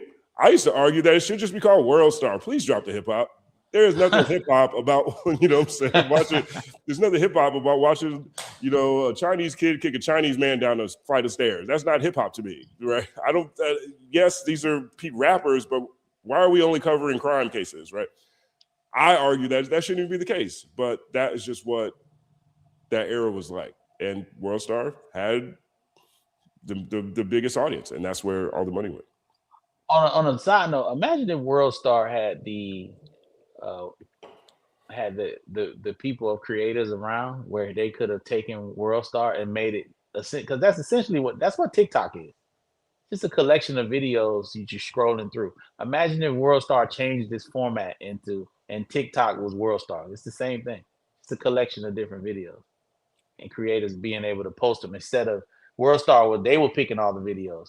What if they opened it up for people to upload videos and they had a social platform? Because they were one of the first people that was like that came with those videos rapid fire like that. I remember just refreshing the page, trying to get to the next one. You know what I'm saying? I was always caught up into the trashy content. It helped me. Yeah, I mean, look, and I'm pretty consistent when it comes to this. There's very few creators. I would say creators. There's very few people from a media standpoint that I look at as not value added at all. And when my perspective is based off of, you know, the hip hop, literal hip hop media landscape. I'm not necessarily talking about individual creators or whatever. And I do consider Academics as one of these people that's part of the hip hop media landscape because he's been doing it so long. He's on the Mount Rushmore of early YouTubers covering hip hop. The work they did at Everyday Struggle is classic content. Like that Everyday Struggle run is classic stuff. We watched this guy. Like I'll never forget the first episode of Everyday Struggle when oh my God, what's his name? Tory Terrain after Joe Budden left. What's his name? Oh my God, Star. Right, Star's on there, and Star took that first episode. Star, right? Star. Star is one of the most legendary shock jocks ever. But he went in that first episode and was just like Star on 1000 and super mean spirited to Academics, right? And I was watching that and I was like, dang, man, how is Ak even handling this, right? We saw that again later with, we saw that also with Vic Mensa situation, which I think was actually really warranted on the Vic Mensa side. Right, we've seen this. We saw this when the Migos thing happened at the Grammys. Right, my point is we've watched this dude fail a lot. We've watched him fail consistently over the course of his career. We've watched I know his mentions got to be crazy with the stuff that people say about Academics. That's why I feel like a lot of people want to be Academics, but I don't think everybody's built like Academics because that level of negative attention that just shows up in your feed, like not everybody is built for that. And so as someone who's in this media space, that's the stuff I really respect because I've seen so many people who thought they was going to be able to jump out here and talk about their favorite thing every day and couldn't even handle not getting a reaction, couldn't handle the negative reactions, couldn't handle it when other people talked about them, right? Whatever their content is to me, from my personal preference standpoint, that is completely separate to what I see when I see these other people in media. Like when I see No Jumper, I'm not necessarily thinking about the type of content that they're doing every day. I'm thinking about how Adam took this platform, based it almost entirely off new artists, which is one of the, which is a lot of times can be a slower way to money. But either way, built this platform and then was able to scale it to like physical locations, to a podcast network, to have entire staffs of people that we don't see on the other side of those cameras. Like that aspect of it isn't easy, right? So whatever opinion I have for people's content, that's not what I'm necessarily looking at. I'm looking at like how they're able to do this, how they're able to make this impact, and what that actually means to the overall ecosystem, because there has to be an ecosystem or there's no industry. Well, one of my main things I used to always talk about in creating your company or creating a media platform, I said, this is the analogy I always use, and people that's around me, they'll know. I said, you have to be the road. I said, hip hop, you're just going to be like like different cars are the artists that travel on that road, but you have to be the road. So regardless of what car they make, your that car has to ride on your road to get to where they need to be. And so academics has proven themselves to be a road. Uh, No Jumper is a road. Hip Hop DX was a road. World Star was a road. Lyrical Lemonade was a road.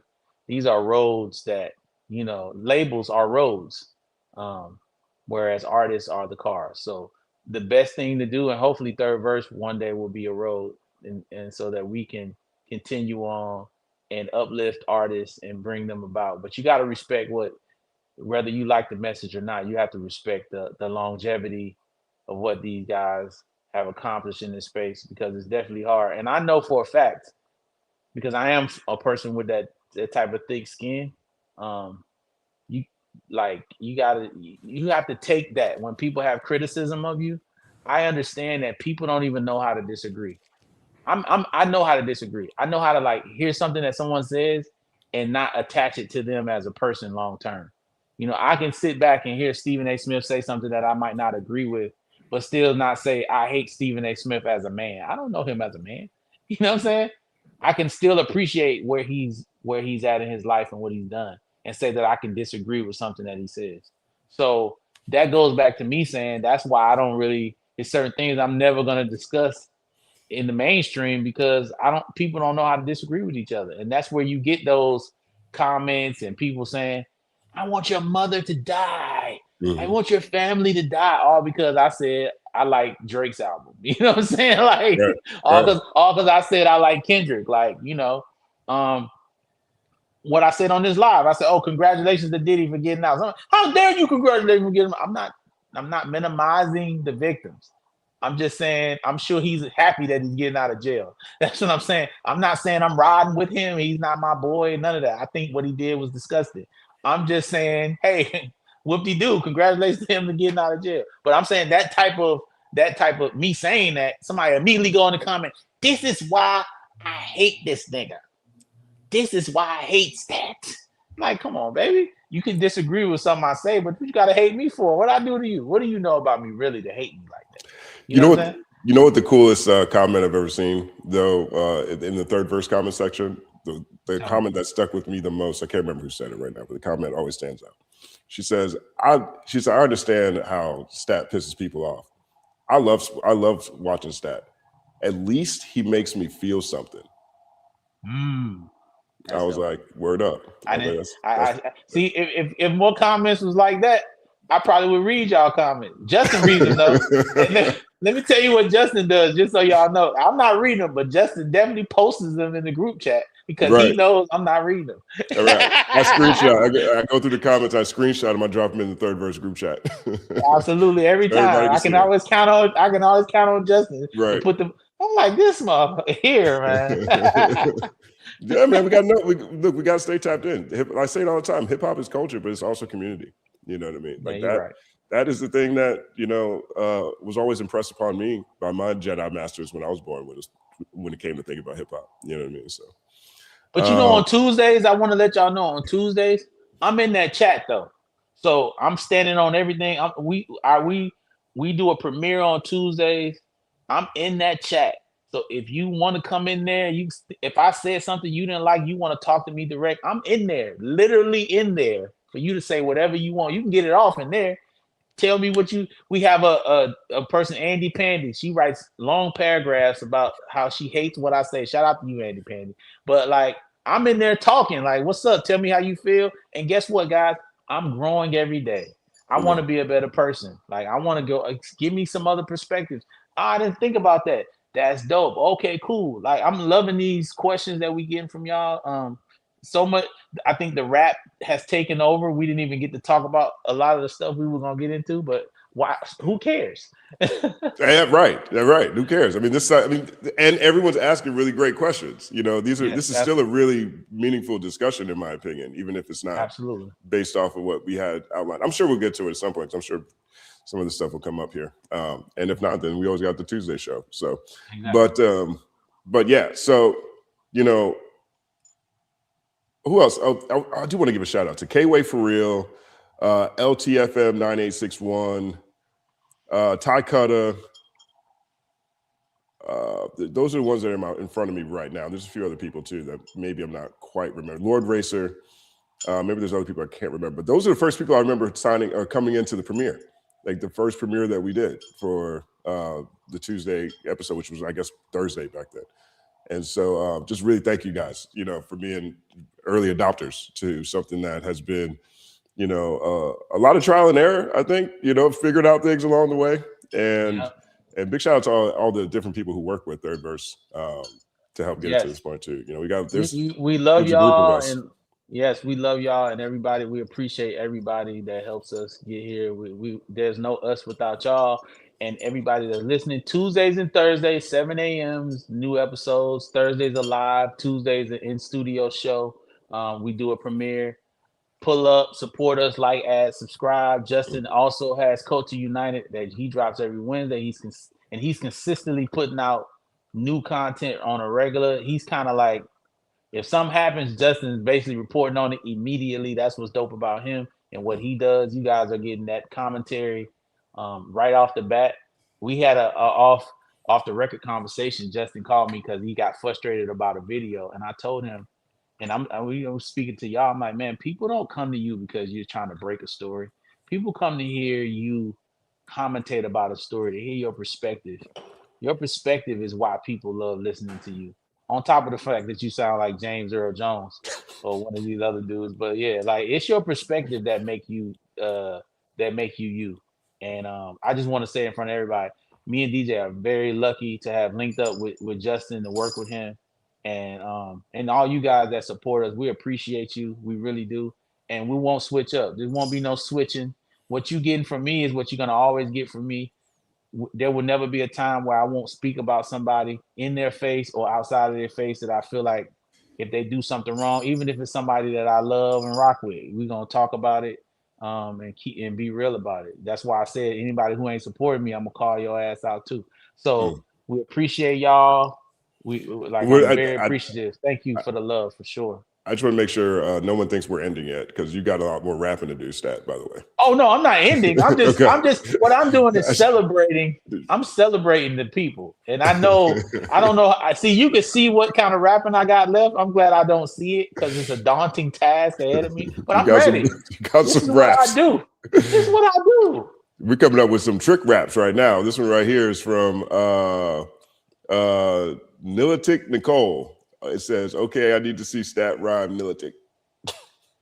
I'm militant and militic to get a chick, and this the village is get, and this is militic, and Nicole is swollen the hole on the pole and roll the soul and cold is roll the bowl. The militic and illichick, real is this. And come on, first of all, let me tell y'all something. So y'all don't know. Let me explain it to something that to people. I came up with Eminem. He taught me how to rap words that don't rap together. We played a game regularly where he would say something and you have to say the rhyming word fast. And he would say stuff like orange. So like it would be stuff like that. You know what I mean? We're not just trying to rap Stat in a hat and black mat. That's easy. But how about right now, take orange and try to come with a rhyming word for that. You know what I'm saying? Orange, form. See, you got to break the syllables down. Orange, forms, orange. You see what I'm saying? Scorn the orange, the point. I came in that school. So whatever your name is up here, I'm going to be able to rap it. I don't care if it's supercalifragilisticexpialidocious. You know what I'm saying? Supercalifragilisticexpialidocious, atrocious, smokes, osmosis. You know what I'm saying? I'm going to be able to do it. It's what I do. It's what I do. Word up. There it is. We got another one right here. Big shout out to Omar Dorsey. Omar Dorsey became a member. Omar's a member. Got a second member. Hey, yo, Omar, listen, first of all, Omar gave me such a jewel that I use in my regular conversation all the time. All the time. All the time, Omar. Listen, dog. I asked Omar a question about him, like whatever it was. And Omar said, that's not my ministry. I'm telling you, Omar, listen, I'm taking it global. I'm doing I'm about to like people want me to interview, so they about to start asking me questions. Any question I don't want to answer, I'm about to be saying that's not my That's not ministry. my So I want to ministry. salute you first of all for coming on our show, for believing in us because you didn't have to, and for giving me that jewel and being just a solid dude, man, and being a good man. Because I know what you were when we were younger, and the man that you are now, you are fantastic, a fantastic father, fantastic husband. Shout out to you, man. You are an inspiration for us all, and thank you for joining us, man. For sure, man. We love you, bro. Big shout out to Omar. Omar came on Culture United. You know, he came on. Man, I remember the first time I ever met Omar. This was years ago. This had to be like 2016 or something, 2017 or something like that.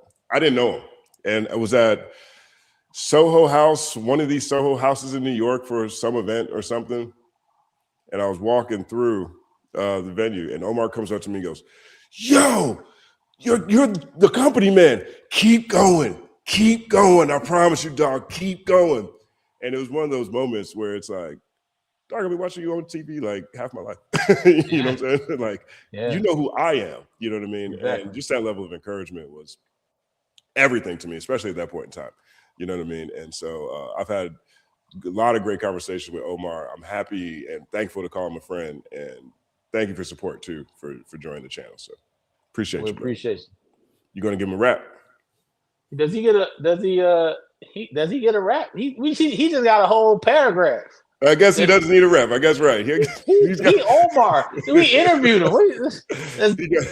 Does Dre get a rap? Dre gets the whole segment. Omar just got a segment. Everybody, like, listen, everybody ain't getting segments. Omar, dog, that's our dog for real. I didn't give Cutter a rap either. Remember? That's true. These are people that we actually know, like in real life. You know what I'm saying? Okay, word up. We got Deluxe the Champ again. He says, "Hey Stat, how was it working on the Shady Records Re-Up album? My dad bought it when I was a kid. Trying to Win is one of my favorite tracks on it." Man, that was incredible. It was in retrospect, I realized what the vision Paul had for it, because I had about 5-6 songs on it.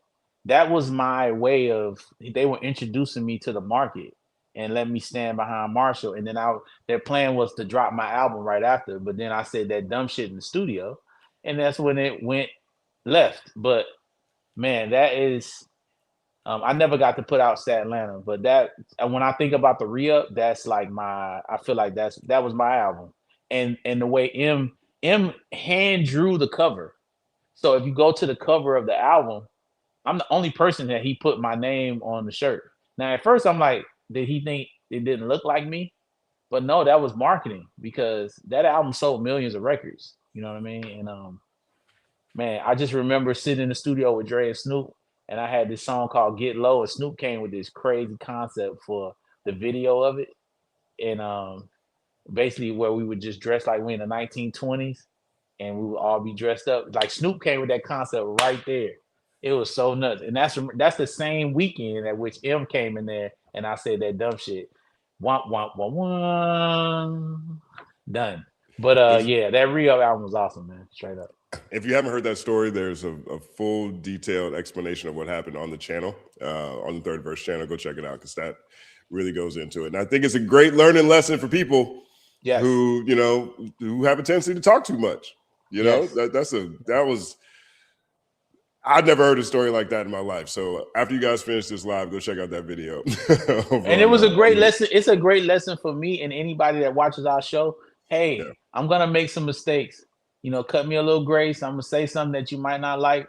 But man, tell me how you feel about it. Let's have a constructive conversation. I say a bunch of shit Justin don't like. Sometimes I say something, Justin be like, what? And then he'll correct me. And I'm like, damn, okay. I can understand that. It's a bunch of conversations that we've had, me and Justin, off, for hours about things, disagreeing. And then I'll call him back. I'm like, you know what? I can see that.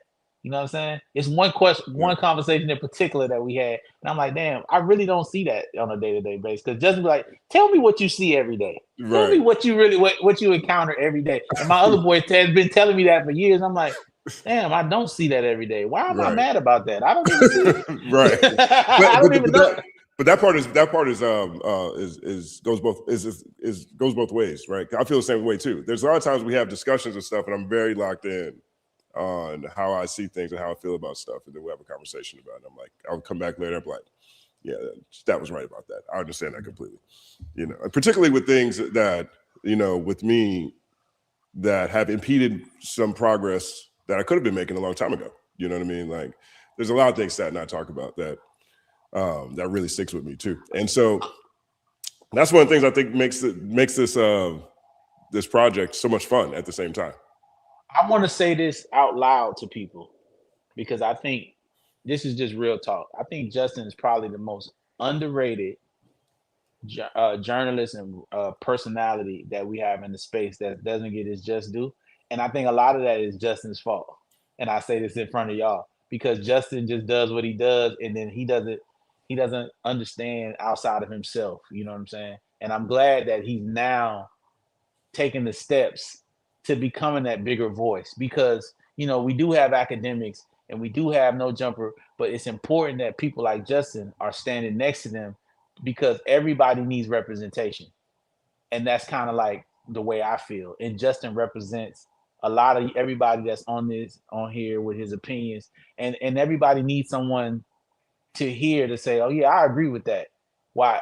And just like academic side, they need somebody to be like, yeah, I agree with that. So I think everybody needs to be represented, and Justin is now taking those steps to take it to the next level. And shout out to him. Good, you do your applause thing. I know it's not Culture United, but hit it real quick. 9 second applause. 9 second applause. Nine.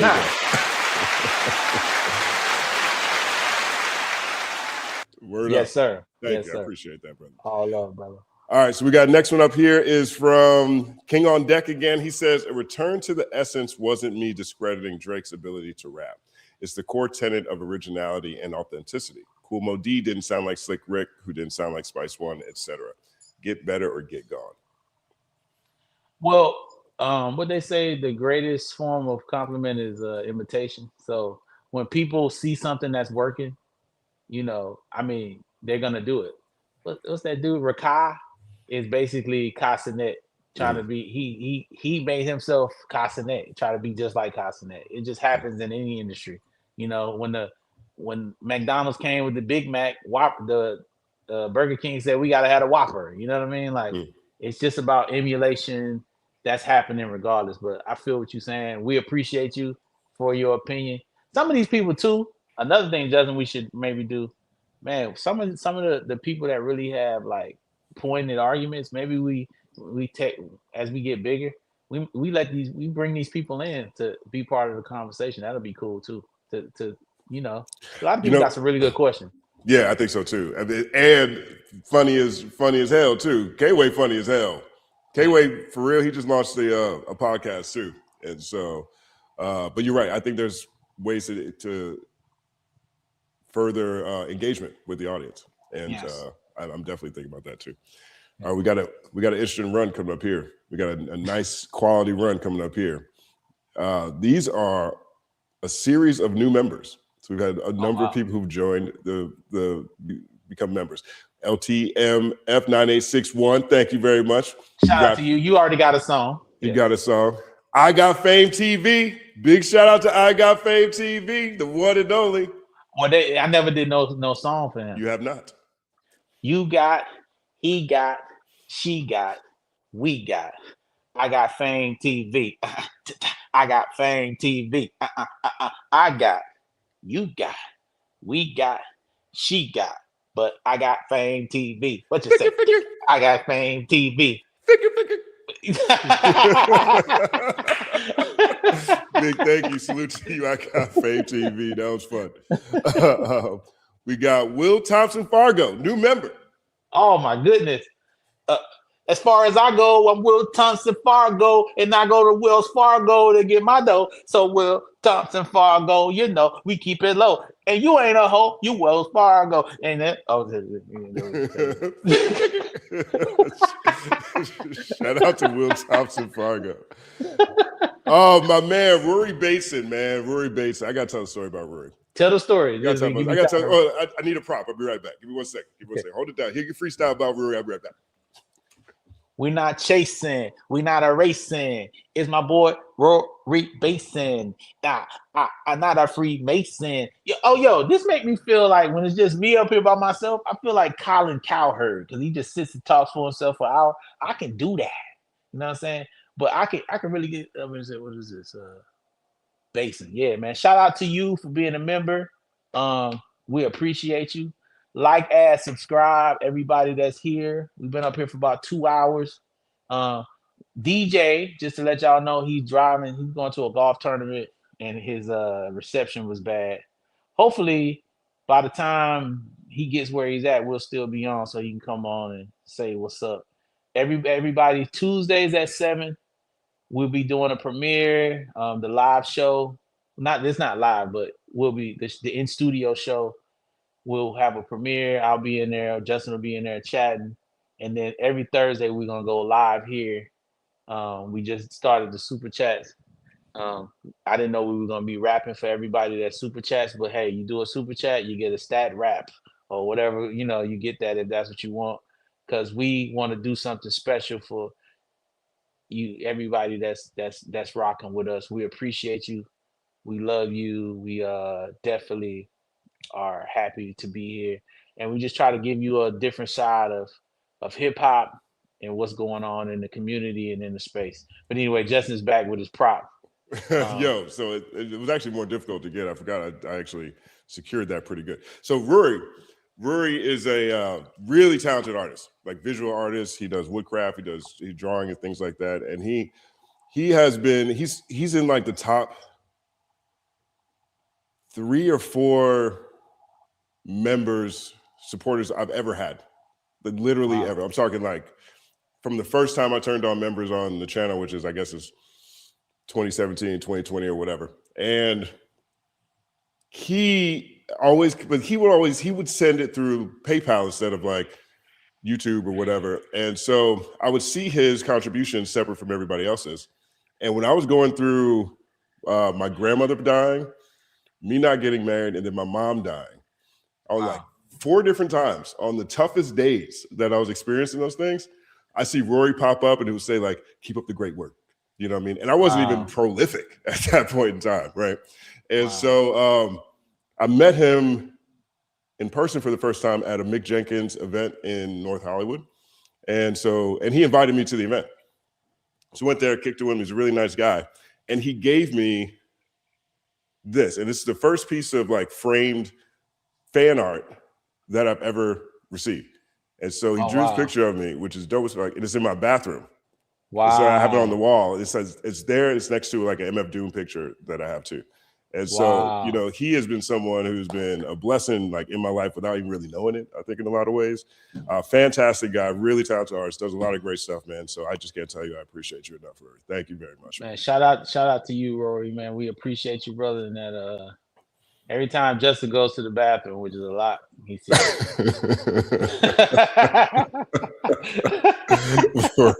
He'll never forget you. There's art all over here. You're never forgotten when somebody put you in the bathroom. You're important. Well, I mean, we're in there all the time. That's like the number 1 spot in the house. Besides the bed. Look, it's a place that everybody's gonna see it at some point in time. Come on, yes, everybody's gonna see it. Absolutely. You know what I mean? So, big thank you to you. And so, Mika Red, big shout out to Mika Red. What you got for Mika Red? We getting bread instead with my girl Mika Red. Is it a girl, right? Yes. Okay, cool. She's all that. Is she black? But we don't know where she at. But we know she get bread because her name is Mika Red. And I said what I said. We rocking with Mika Red. You understand me? Mika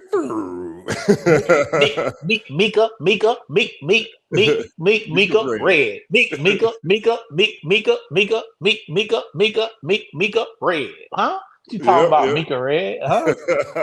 Mika's really dope too. She's got a lot of great insight, asks a lot of great questions, offers a lot of great conversations. Really happy that she's a part of this community too. Really dope on Twitter too. Follow her Twitter account because she be on Pizzoint. And we got K-Way for real, new member. Big shout out to you, K-Way.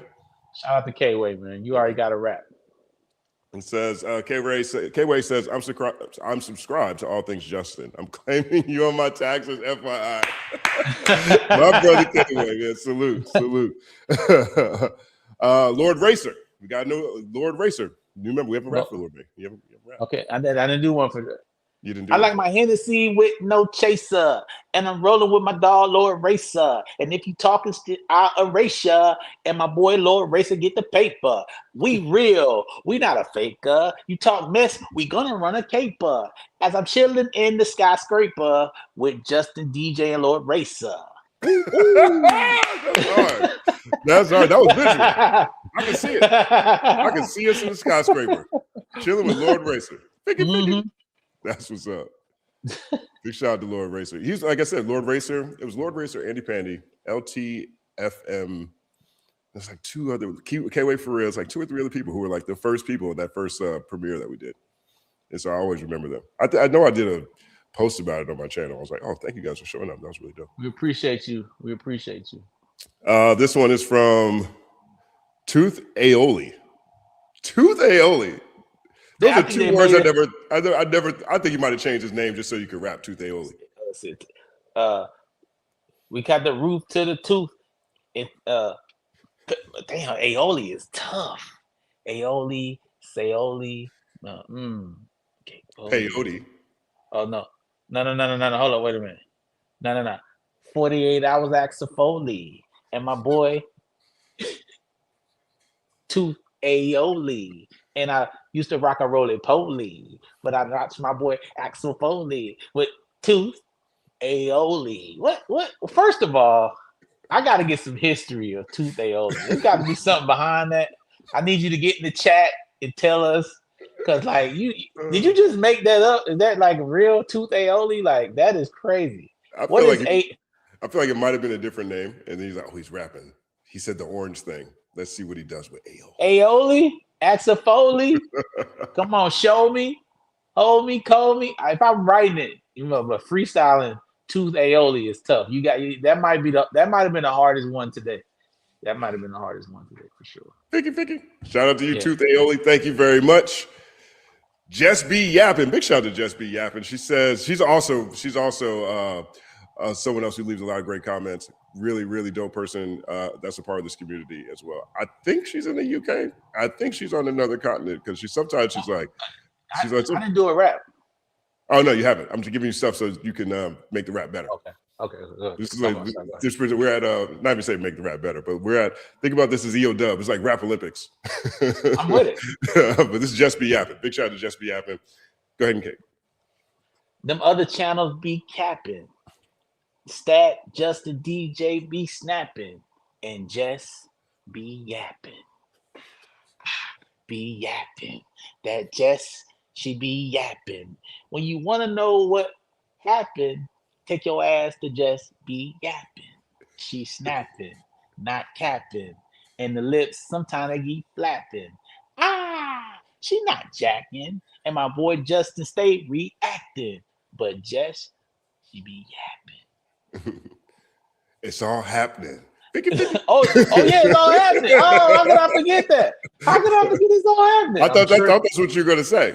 I thought you were going to say it's all happening. You know what it was? I set it up for you to spike it home. That's what it is. Sometimes trading barge is even better. Well, I don't want to be like some rappers we know to take your whole thing and then say they just came up with it on their own. Remember that it's all happening? Yeah, right. Oh my God. we just made that up. You know what I'm saying? Right. Just Be Yappin says, Stat, when you were making music as a rap artist, was commercial popularity and monetary success your main guiding priority and focus, or secondary to the art? It wasn't even about money, honestly. That the money, I've been tainted by the business. And I think my disdain, just being open to everybody, I think what happened to me in my career made me this way. I don't want to be like this. I don't want to be business oriented, but it made me successful. And I started seeing the dollars and cents of it. I'm going to be vulnerable for a second. You spend so much time as a creative. I don't know about nobody else, but me, I spend a lot of time writing raps and trying to make raps that people would actually dig deep and like delve into it and hear what I'm saying, double and triple entendres, especially as I grew in the space as a rapper. And I've said this publicly, and I think I've told Kendrick this to his face. That's the one thing I'm just like jealous about when it comes to him. The fact that you guys as a community take the time to actually break down his music, break down all the different nuggets that he put in there. That's all I ever wanted as an MC. And when I felt like I wasn't getting that, I became frustrated. And I just said, you know what, I'm just gonna work in the business. And it just became black, white, gray, black, white, gray, black, white, gray. And it kind of tainted me, honestly, just being real. So some of my opinions that I might have that you guys don't agree with, you're talking to a scarred man. I've been through a lot in this industry, like not getting credit for stuff and people treating me unfairly, and it's all good. It's all love. You know what I mean? You have to just take it, but it does affect you long term and change who you are. You know what I'm saying? And how you conduct yourself. So I got love for all the experiences, even the people that I feel like that have done something wrong to me. I appreciate them because it just made me a better man. And I'm sure I've done something to people that they don't like either. It's just two sides to the coin. So yeah, I've been changed for sure. But I never rapped for the money. It was I wanted people to love my music, to answer the question. I like what you said the other day when you were talking about how you wanted what Kendrick has, and how watching him at the pop out and the whole arena rapping Euphoria was the type of success that you wanted. Yeah. You got to understand the complexities of that rhyme, and to hear that a mass amount of people really rapping that's crazy. It reminded me when I was a kid. Not these raps weren't complex, but I remember girls used to take Bone Thugs and Harmony raps, write them out, like literally rewinding, and writing down each word, breaking it down, and then sitting there learning it. I was like, man, that's one of the things that made me fall in love with it. Because I'm like, man, you can impact somebody so deep that they would take their time to sit there and write out everything that you had to say. That's why like words are so powerful. So like it was never about money when I was making music. I never looked at it as a money maker. I never thought about it like that. I just wanted to be the best, and I wanted to make music that people would get into. Do I regret some of the things I said on the microphone? Of course.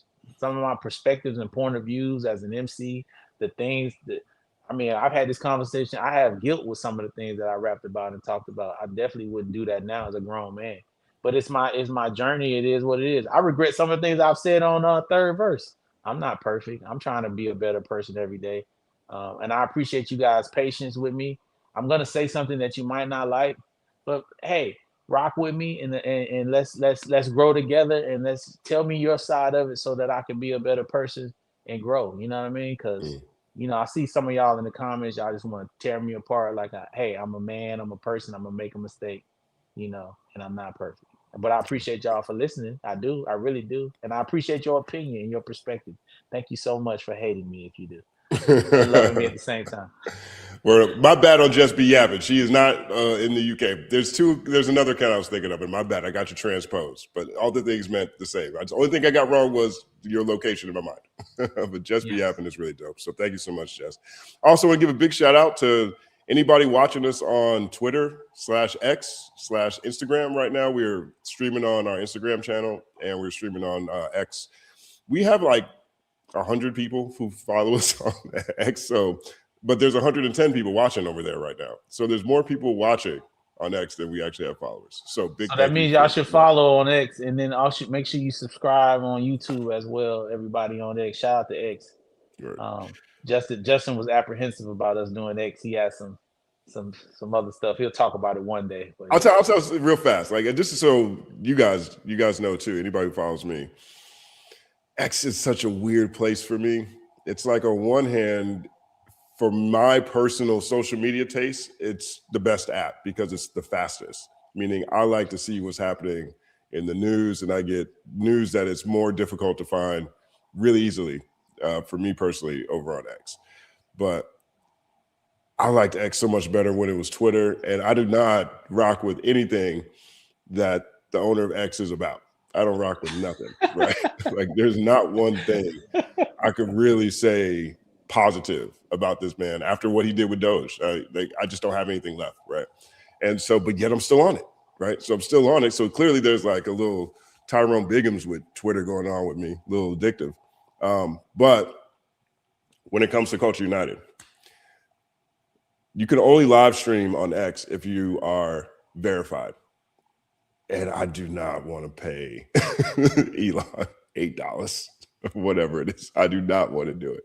I don't think, and then I'm looking at the payouts that people get on Twitter, and it's not really worth it, but I wouldn't be doing it for the payouts. I do it because I know that there's people who would like to see this content over there. So I've been torn on whether I'd pay for this to continue to help grow Culture United, or do I just like not do it, right? And one of the biggest reasons is because I also don't like the way it looks when I see people with a verified badge. And I know that this decision would be a lot easier for me if there was an option to just pay for Twitter, but not have to have the badge. Like I don't want Twitter is the only platform where the verified badge looks like a downgrade to me. When I see people with a verified badge on X, I don't trust them. You know what I mean? I feel like it's just, it'd be easier for me to do that if I didn't have to have this badge sitting next to my name. At least I wouldn't have to look at myself knowing that I'm paying money directly into ideas that I'm completely against. But at the same time, I'm over there anyway. My traffic's being used already. I'm posting over there already.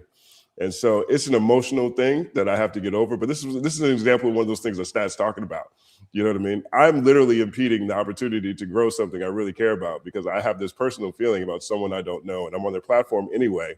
I don't want to give them more money. I don't want, you know what I'm saying? Like, this is the type of thing that I have to get to get around. So would you, if someone gave you a free Tesla, would you drive it?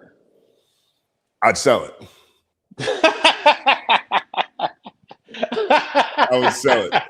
I'd sell it and I'd get a BYD. Because every time I look at the Tesla logo, it looks like Elon doing that salute he was doing on stage that day. Oh my God, that is hilarious. I'm like, oh, thank you. Let me flip this real quick. That is funny as hell. Yeah. One of my best friends in the world, his wife feels the same way you feel about the owner of Tesla or whatever. And he's trying to convince, because the electric cars are a lot cheaper, and the gas is going crazy. And she just will not bring herself to do anything with a Tesla. They can't even say the word in the house. They can't even say it in the house.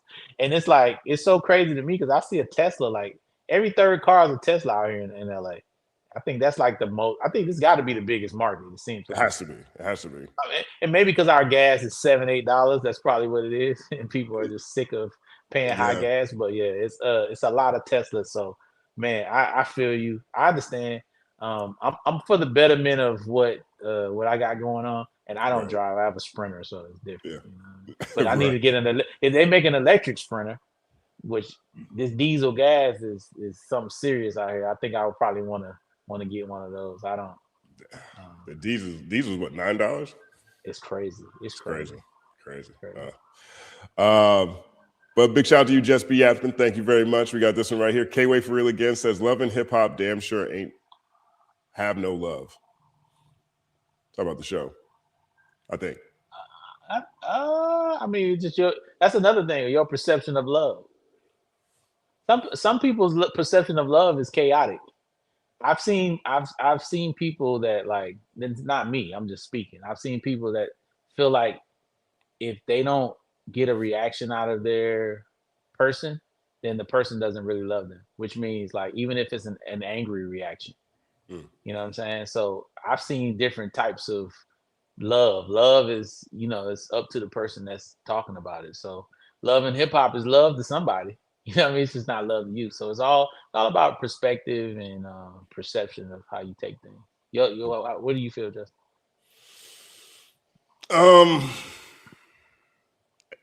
It's a thin line between love and hate. You know what I mean? Yeah, I think perspective is a huge part of it. But I think they mean, like, like when I look at it from at least from a branding standpoint, you know, what I see is like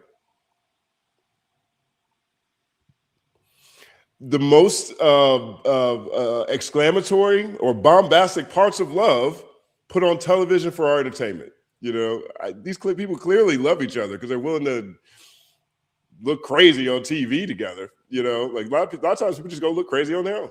They want to look crazy with the one they with. You know what I mean? And so I think a lot of it is perspective based. There was a point in my life I was like, would I ever go on Love and Hip Hop? Like, whatever. Could I see myself be in a relationship and then go on that show? The answer was always no. I just couldn't do it. So Justin, you know this, but a lot of people, there's certain things that I've told myself that I'm never going to get in depth on platforms. Relationships is one of them because I think it's such a personalized thing. I think what you're witnessing with people that kind of focus on relationships, they give advice about how a relationship is supposed to be, but I think it's such an individual. It's like gourmet to me, right? I don't want any salt. I don't want any, on my fries. Like it's a specific thing that's catered to the individual. So when you start having shows, has always been my problem with Love and Hip Hop. This is just me. You having shows or people that's giving advice on how a relationship is supposed to be. I think you're influencing people negatively in a sense because they might have a perfect relationship, but watching you all day and then realizing that this person talking and you're not doing the things that person is talking about, then you start feeling things in your relationship that you might not be getting, whereas you was perfectly fine until this person started yapping. You know what I mean? Like, I remember one time this girl said to me, why you only gave me, like, I got her a bunch of flowers, like 12 roses. Why was it only 12? Now the reason she got that from watching women walk in rooms with thousands of flowers in there. Had she never saw that, my 12 roses would have been okay. But that influenced that relationship negatively, and needless to say, that lady's no longer around. But I'm just saying that's the type of shit that I said I never want to do. So certain topics, I wouldn't ever want to influence someone when their life is perfectly where it needs to be negatively to feel inferior because they might not be operating the way I see fit. And I think even with Love and Hip Hop, some of that chaos sometimes may lead someone to be like, man, my man or my woman don't care about me like this because he or she won't crash out like this or da da da.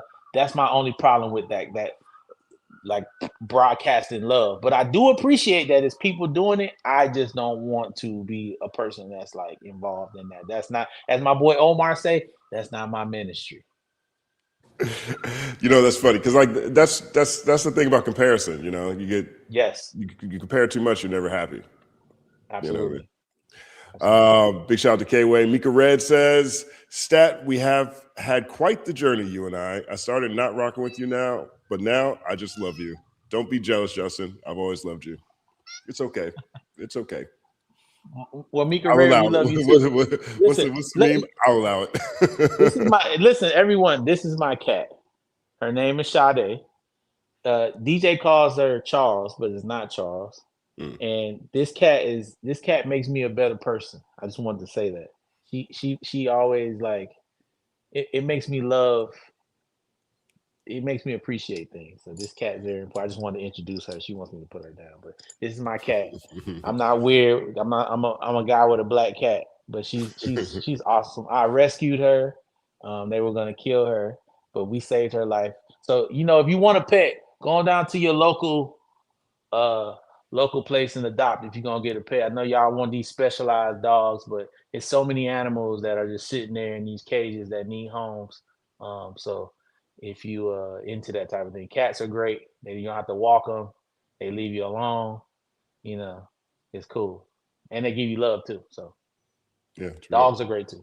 My first pet was a cat. Named him Battle Cat because I love. Oh, that's dope. Yeah, his name was Battle Cat. And then one day, I was like, "Mom, where's Battle Cat?" And Mom said, "Oh, Battle Cat ran away." And I was like, "Oh, I was sad for like a day, but you're like 3-4 years old. Life goes on pretty quick, And then I was talking to my friends like years later. Had to be like 10 years later, something like that. I was like, yeah, I used to have a cat. It was a battle cat, but it ran away. And my mom was like, battle cat didn't run away. I was like, what do you mean battle cat didn't run away? She's like, well, we let Battle Cat outside one time, and then all the male cats in the neighborhood was following Battle Cat inside, and we hadn't got Battle Cat fixed. So Battle Cat could not be a part of the family anymore. I was like, you kicked out Battle Cat? Battle Cat was slinging that cat. Apparently. She was out there doing what she was doing. Apparently, Yeah, Battle Cat. Fix him. What do they say? You've never seen. I've never seen a cat get it. I guess. I've never seen it. I've seen dogs get it in the streets. Yeah. Cats are so discreet when they do their thing because you never see them off doing. They sneaky with it. I've seen dogs like in the middle of the road get busy. Right. You ain't never seen no cat just out having doing their thing, but they definitely get it off for sure. That's what's up. That's what's up. Rory's back. He says, Rory the Irish idiot. I always wanted to hear that in a rhyme. So can you kick another rhyme? This is his Instagram name too, by the way. And it's Rory the Irish. Yeah. Oh, Rory the Irish idiot. Yeah. I'm legitimate, though I'm an idiot. And then Rory the Irish fire. This Irish. I don't say Irish. The Irish is tough. Irish. Irish is hard. Irish. Cyrus. Oh. So was it Iris or YKO Cyrus came through? Oh yeah, see you came through one eye just like a pirate. I'm legitimate, though I'm not an idiot. Don't consider it, but don't consider it. It's legitimate. I'm not an idiot. The Irish. What's the other thing he said? Idiot. Anyway, I forgot. Idiot. The Irish idiot. So he considers himself to be an idiot. You're not an idiot, Rory. You're not an idiot. You're not. I don't think he's Irish. He is Irish. Maybe there's a different. You're Irish, but you're not an idiot. Go ahead. Maybe there's a different cultural context in Ireland. Well, I do love House of Pain. Jump Around is one of my all-time favorite songs. I love the Pete Rock remix of that song. Yeah. That's my affinity for Irish culture, Notre Dame and all that good stuff. But I definitely House of Pain. I thought that video was so hard. I just thought, like, from a marketing standpoint, I'm like, yo, you just wanted to be Irish. You know what I'm saying? Watching that video. From a country standpoint, a nation standpoint, the Irish are my favorite white people. They can fight.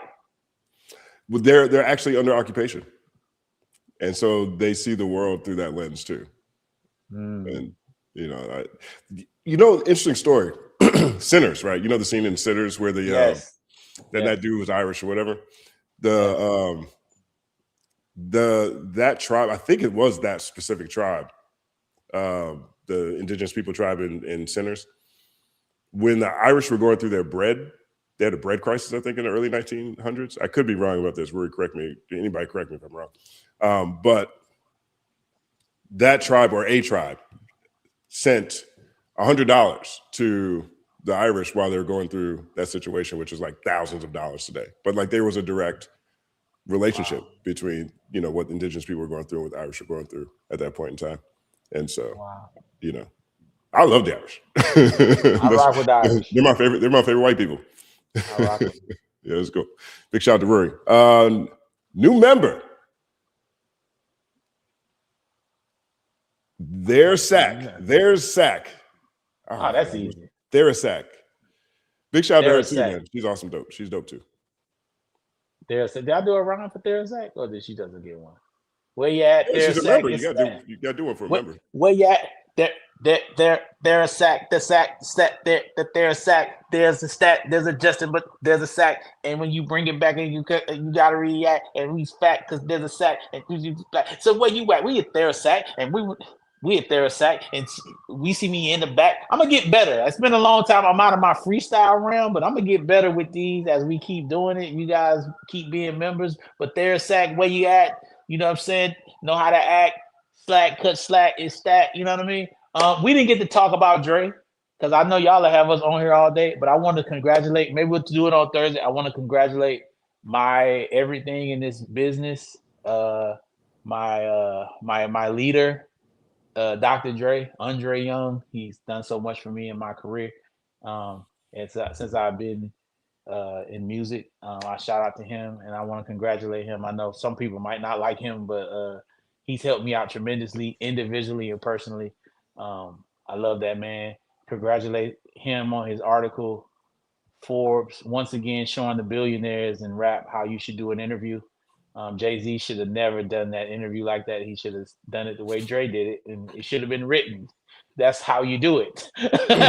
So no one's gonna be bashing Dr. Dre, right? Because it was written, it was done correctly, and to where you won't look crazy. Dre looks amazing. Shout out to him. I can't believe he's 61 years old. I still see him as 30 or 40 years old. Like, man, he's incredible, such a motivator. Um, he's been so prominent in helping me get here with the wisdom and being like a real leader in guidance. There's nothing that I have not been through in this business that I haven't been able to talk to him about, and him giving me some incredible advice. And the greatest thing he ever said, I'm gonna share this with y'all, and this is incredible. He said, "Your ego is not your amigo." As simple as that is amazing. Your ego is not your amigo. Gotta take Poignant. your ego. That like yo, he told me that I almost fell out of the chair, man. And I live by that every day. Like, yo, you got in everything you do, ladies and gentlemen, take your ego out of it. Don't put ego in it. Take your even when you respond to a conversation, take your ego out of it. It'll allow you to see so much more of things and even conversations. So We have 4 more super chats here, okay. and I think only one more will require you to rhyme. Okay. But this is amazing right here. This K-Way is an ideas man, okay? Because this is fantastic idea. Third verse should have an in-person live event at Fixins in DTLA. We're doing that. We're doing that. We're doing that. K-Way, we're doing that. You're invited. Leave your card at home.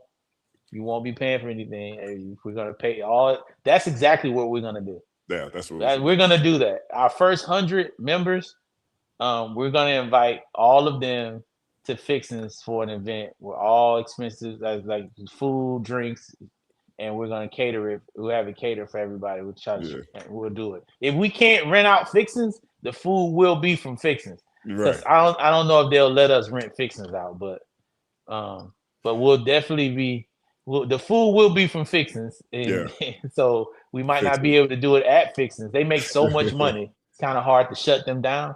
Right. But we're gonna do that K-Way, and it'll be downtown, and the food will be from Fixins, and we'll have all the members come out, and we'll film it. So we'll have cameras everywhere, so all our conversations will be live. So even the people that can't be there, you guys will be able to see it. That's a great idea, K-Way. That's a fantastic idea. I love that. Miss 1 366. Oh, see, so it's the new one right here. Now you got okay. Not that one, not this one, not it's Miss 1. You caught you lost one, but you didn't miss one. We had fun when I called Miss 1. Hit that one, not those ones. It's Miss 1. Have fun. Shout out to Miss 1. Shout out to you, Miss 1. Like, add, subscribe. We appreciate you. And let's what's the question right here? Let's see what's going on. Academics used to support up-and-coming rappers, but he essentially has drifted away from that. How long do you think he'll drag the big 3 carcasses around the internet? I think everybody's kind of dragging the big 3 carcasses around the internet. And I think that's expected with something of that magnitude. I think that in this conversation, particularly where I hear people who are tired of hearing about that, I don't know if they necessarily appreciate how that will never happen again in our lifetimes. Like anything as big as Drake versus Kendrick to happen again is very unlikely. And there's nothing that's happened at scale with the level of communication that we all have since. So that is still looming large. 2, Drake hasn't put out a solo album yet. So that story isn't complete. you really can't tell the story of what happened after the battle if stuff is still happening after the battle. We just got a J. Cole project. He's just now talking about it. J. Cole, regardless of whether people appreciated what he had to say about his perspective on the battle or not, he's the only one who's directly addressed it, right? And so these things are like factors that everyone should understand. Now, I know people might just be tired of it, and I can understand it, because it's taken up so much oxygen over the past couple of years. But outside, like, there's still very much of a large interest that people have in this battle. And I don't think that should be that shocking to a lot of people, because I promise, man, we still talk about Biggie.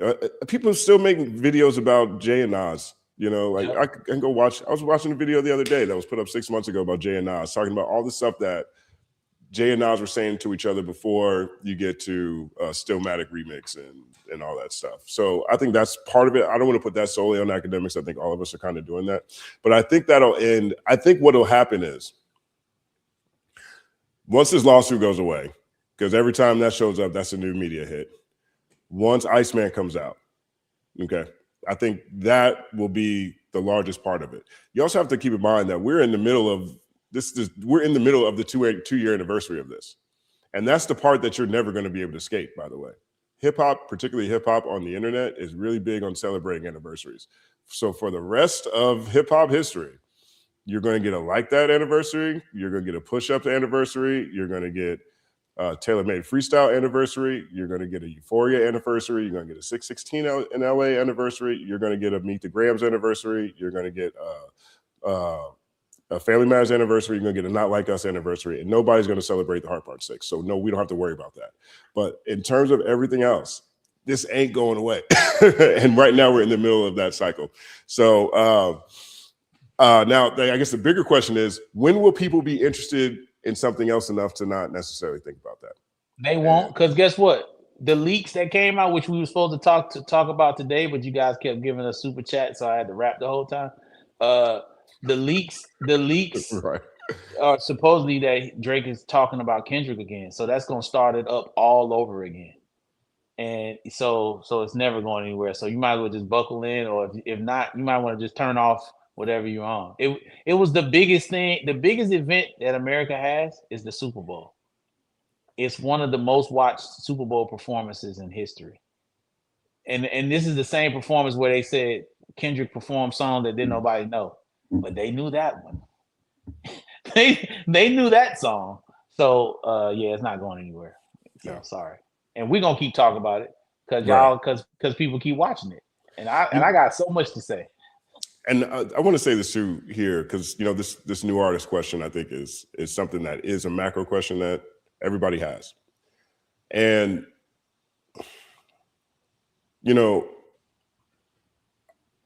let's say academics, particularly when it comes to not necessarily focusing on new artists.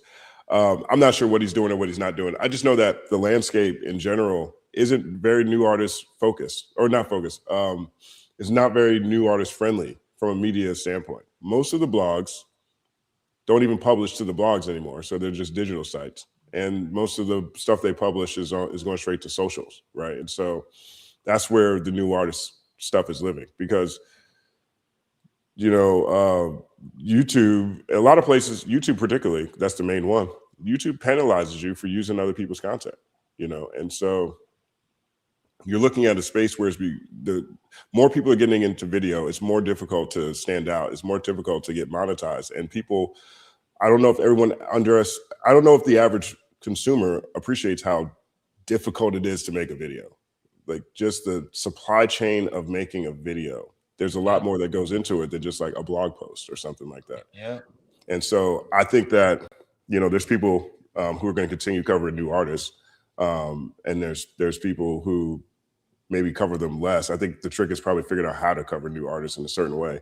But there's a lot of variables that go into it. And so it's not necessarily as simple as it was during the blog era, where I could post 5 new artists every day, you know what I mean? And there wasn't the same barrier to entry. A lot of it's not easy making a video. and it damn sure ain't easy. It damn sure ain't easy editing it. I don't right. Like, I know we a bunch of Justin glazing going on, but dude be over here. When we doing a live show, Justin come in here with his laptop. Most times he's sitting there before we even start recording. He's editing videos like that. He had that because he's trying to get it put out on time for you guys. It's a lot of work that go into it. It's not just like y'all just see us pop up in front of the iPhone and then here you go. Nah, it's a thing. You know what I mean? Even with this live we're doing, it's a collaborative effort with our team.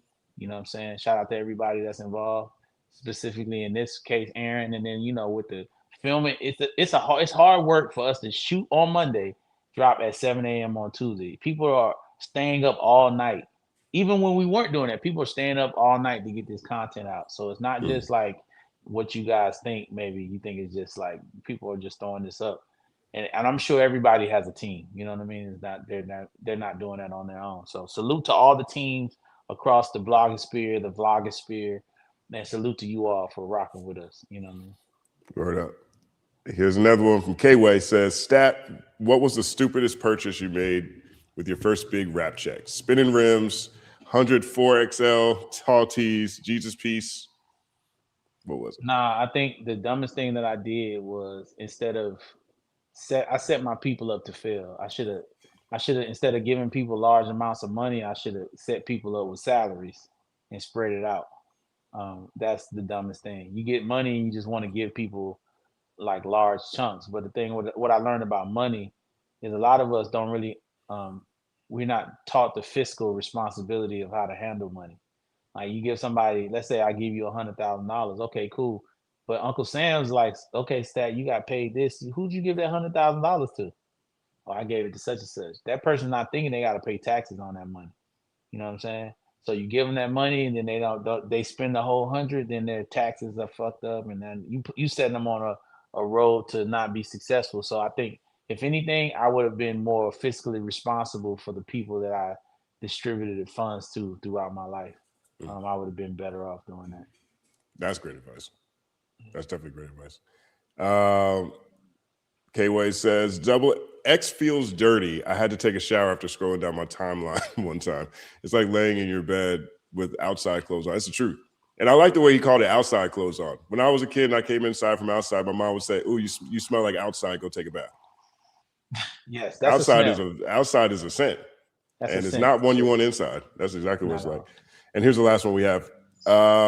Just be yapping again. Do you think the numerous lawsuits alleging mass bots, PR, astroturfing campaigns in the industry will change how things are marketed in the future?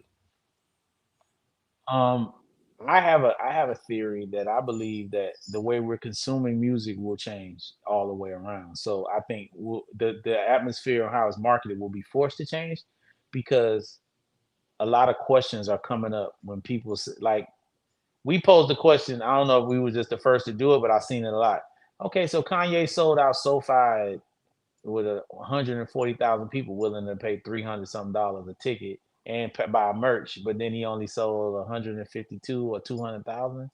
Something's not right about that. So they kind of brought streaming back to the forefront. A lot of people start questioning what it is.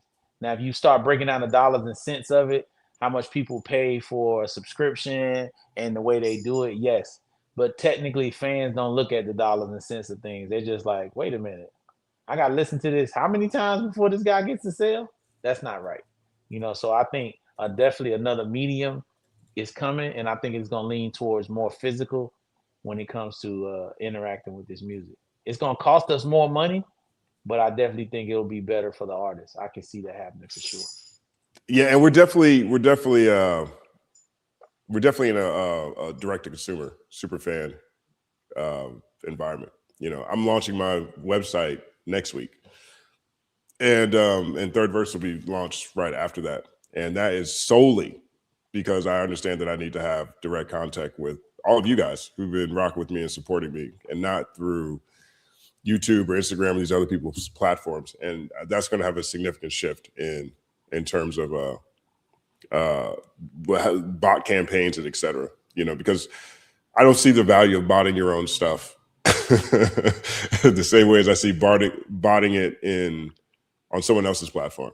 And I think that perhaps will change the nature of how we think about bots, but I guess we'll see. Man, that was an audible. We had a whole nother show planned. Definitely. But Whole you know nother what? show. It's good that it's audible because it's actually for the people, man. You gotta get the people what they want. Like the people mandated it. And I have no problem coming in here every time we do a live show and answer all kind of questions. I know Justin don't either, because we do the show for y'all.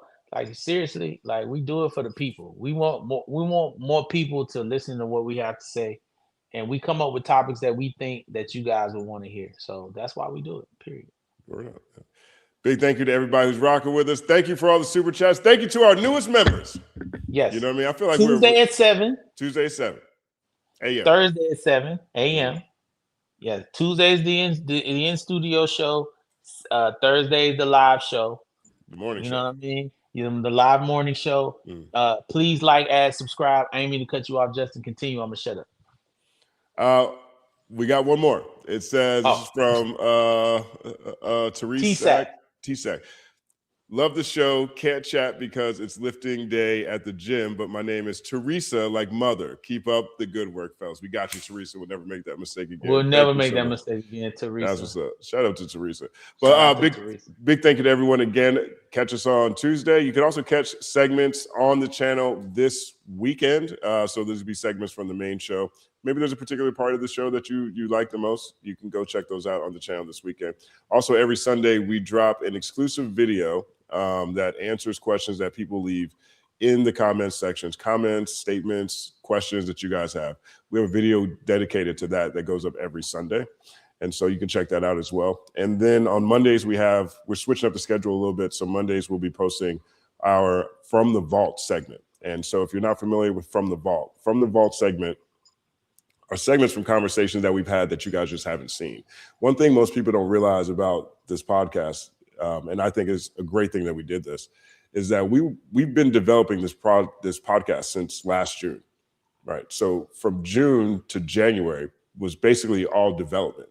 We were getting used to each other. We were adding team members. We were shooting all kinds of stuff that we knew wasn't going to go out necessarily in a full episode format, but we knew that it was important that we just don't show up and look like we're trying to figure things out, right? And when you have people like Stat and DJ who understand the importance of preparation, the importance of being market ready, it makes it a lot easier. A lot of people want to rush to the market, and they understood and were 100% supportive of the idea like that we needed to figure this out.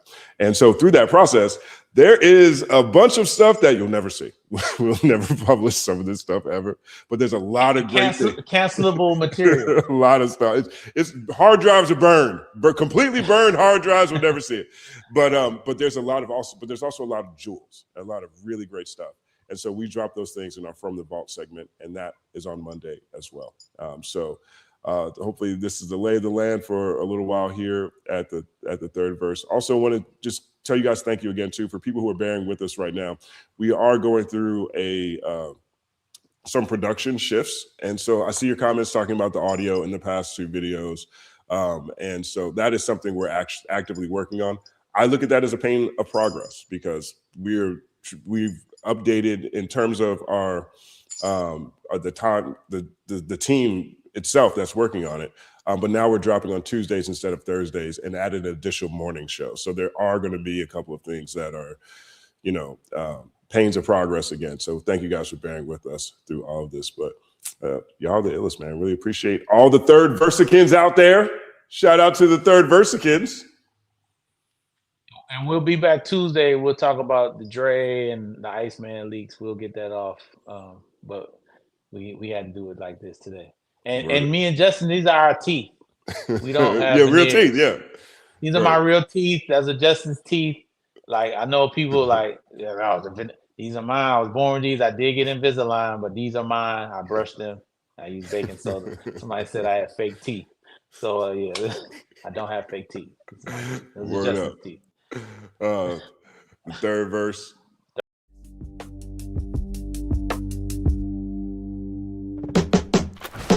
Whatever you wanna know, whoever you wanna see.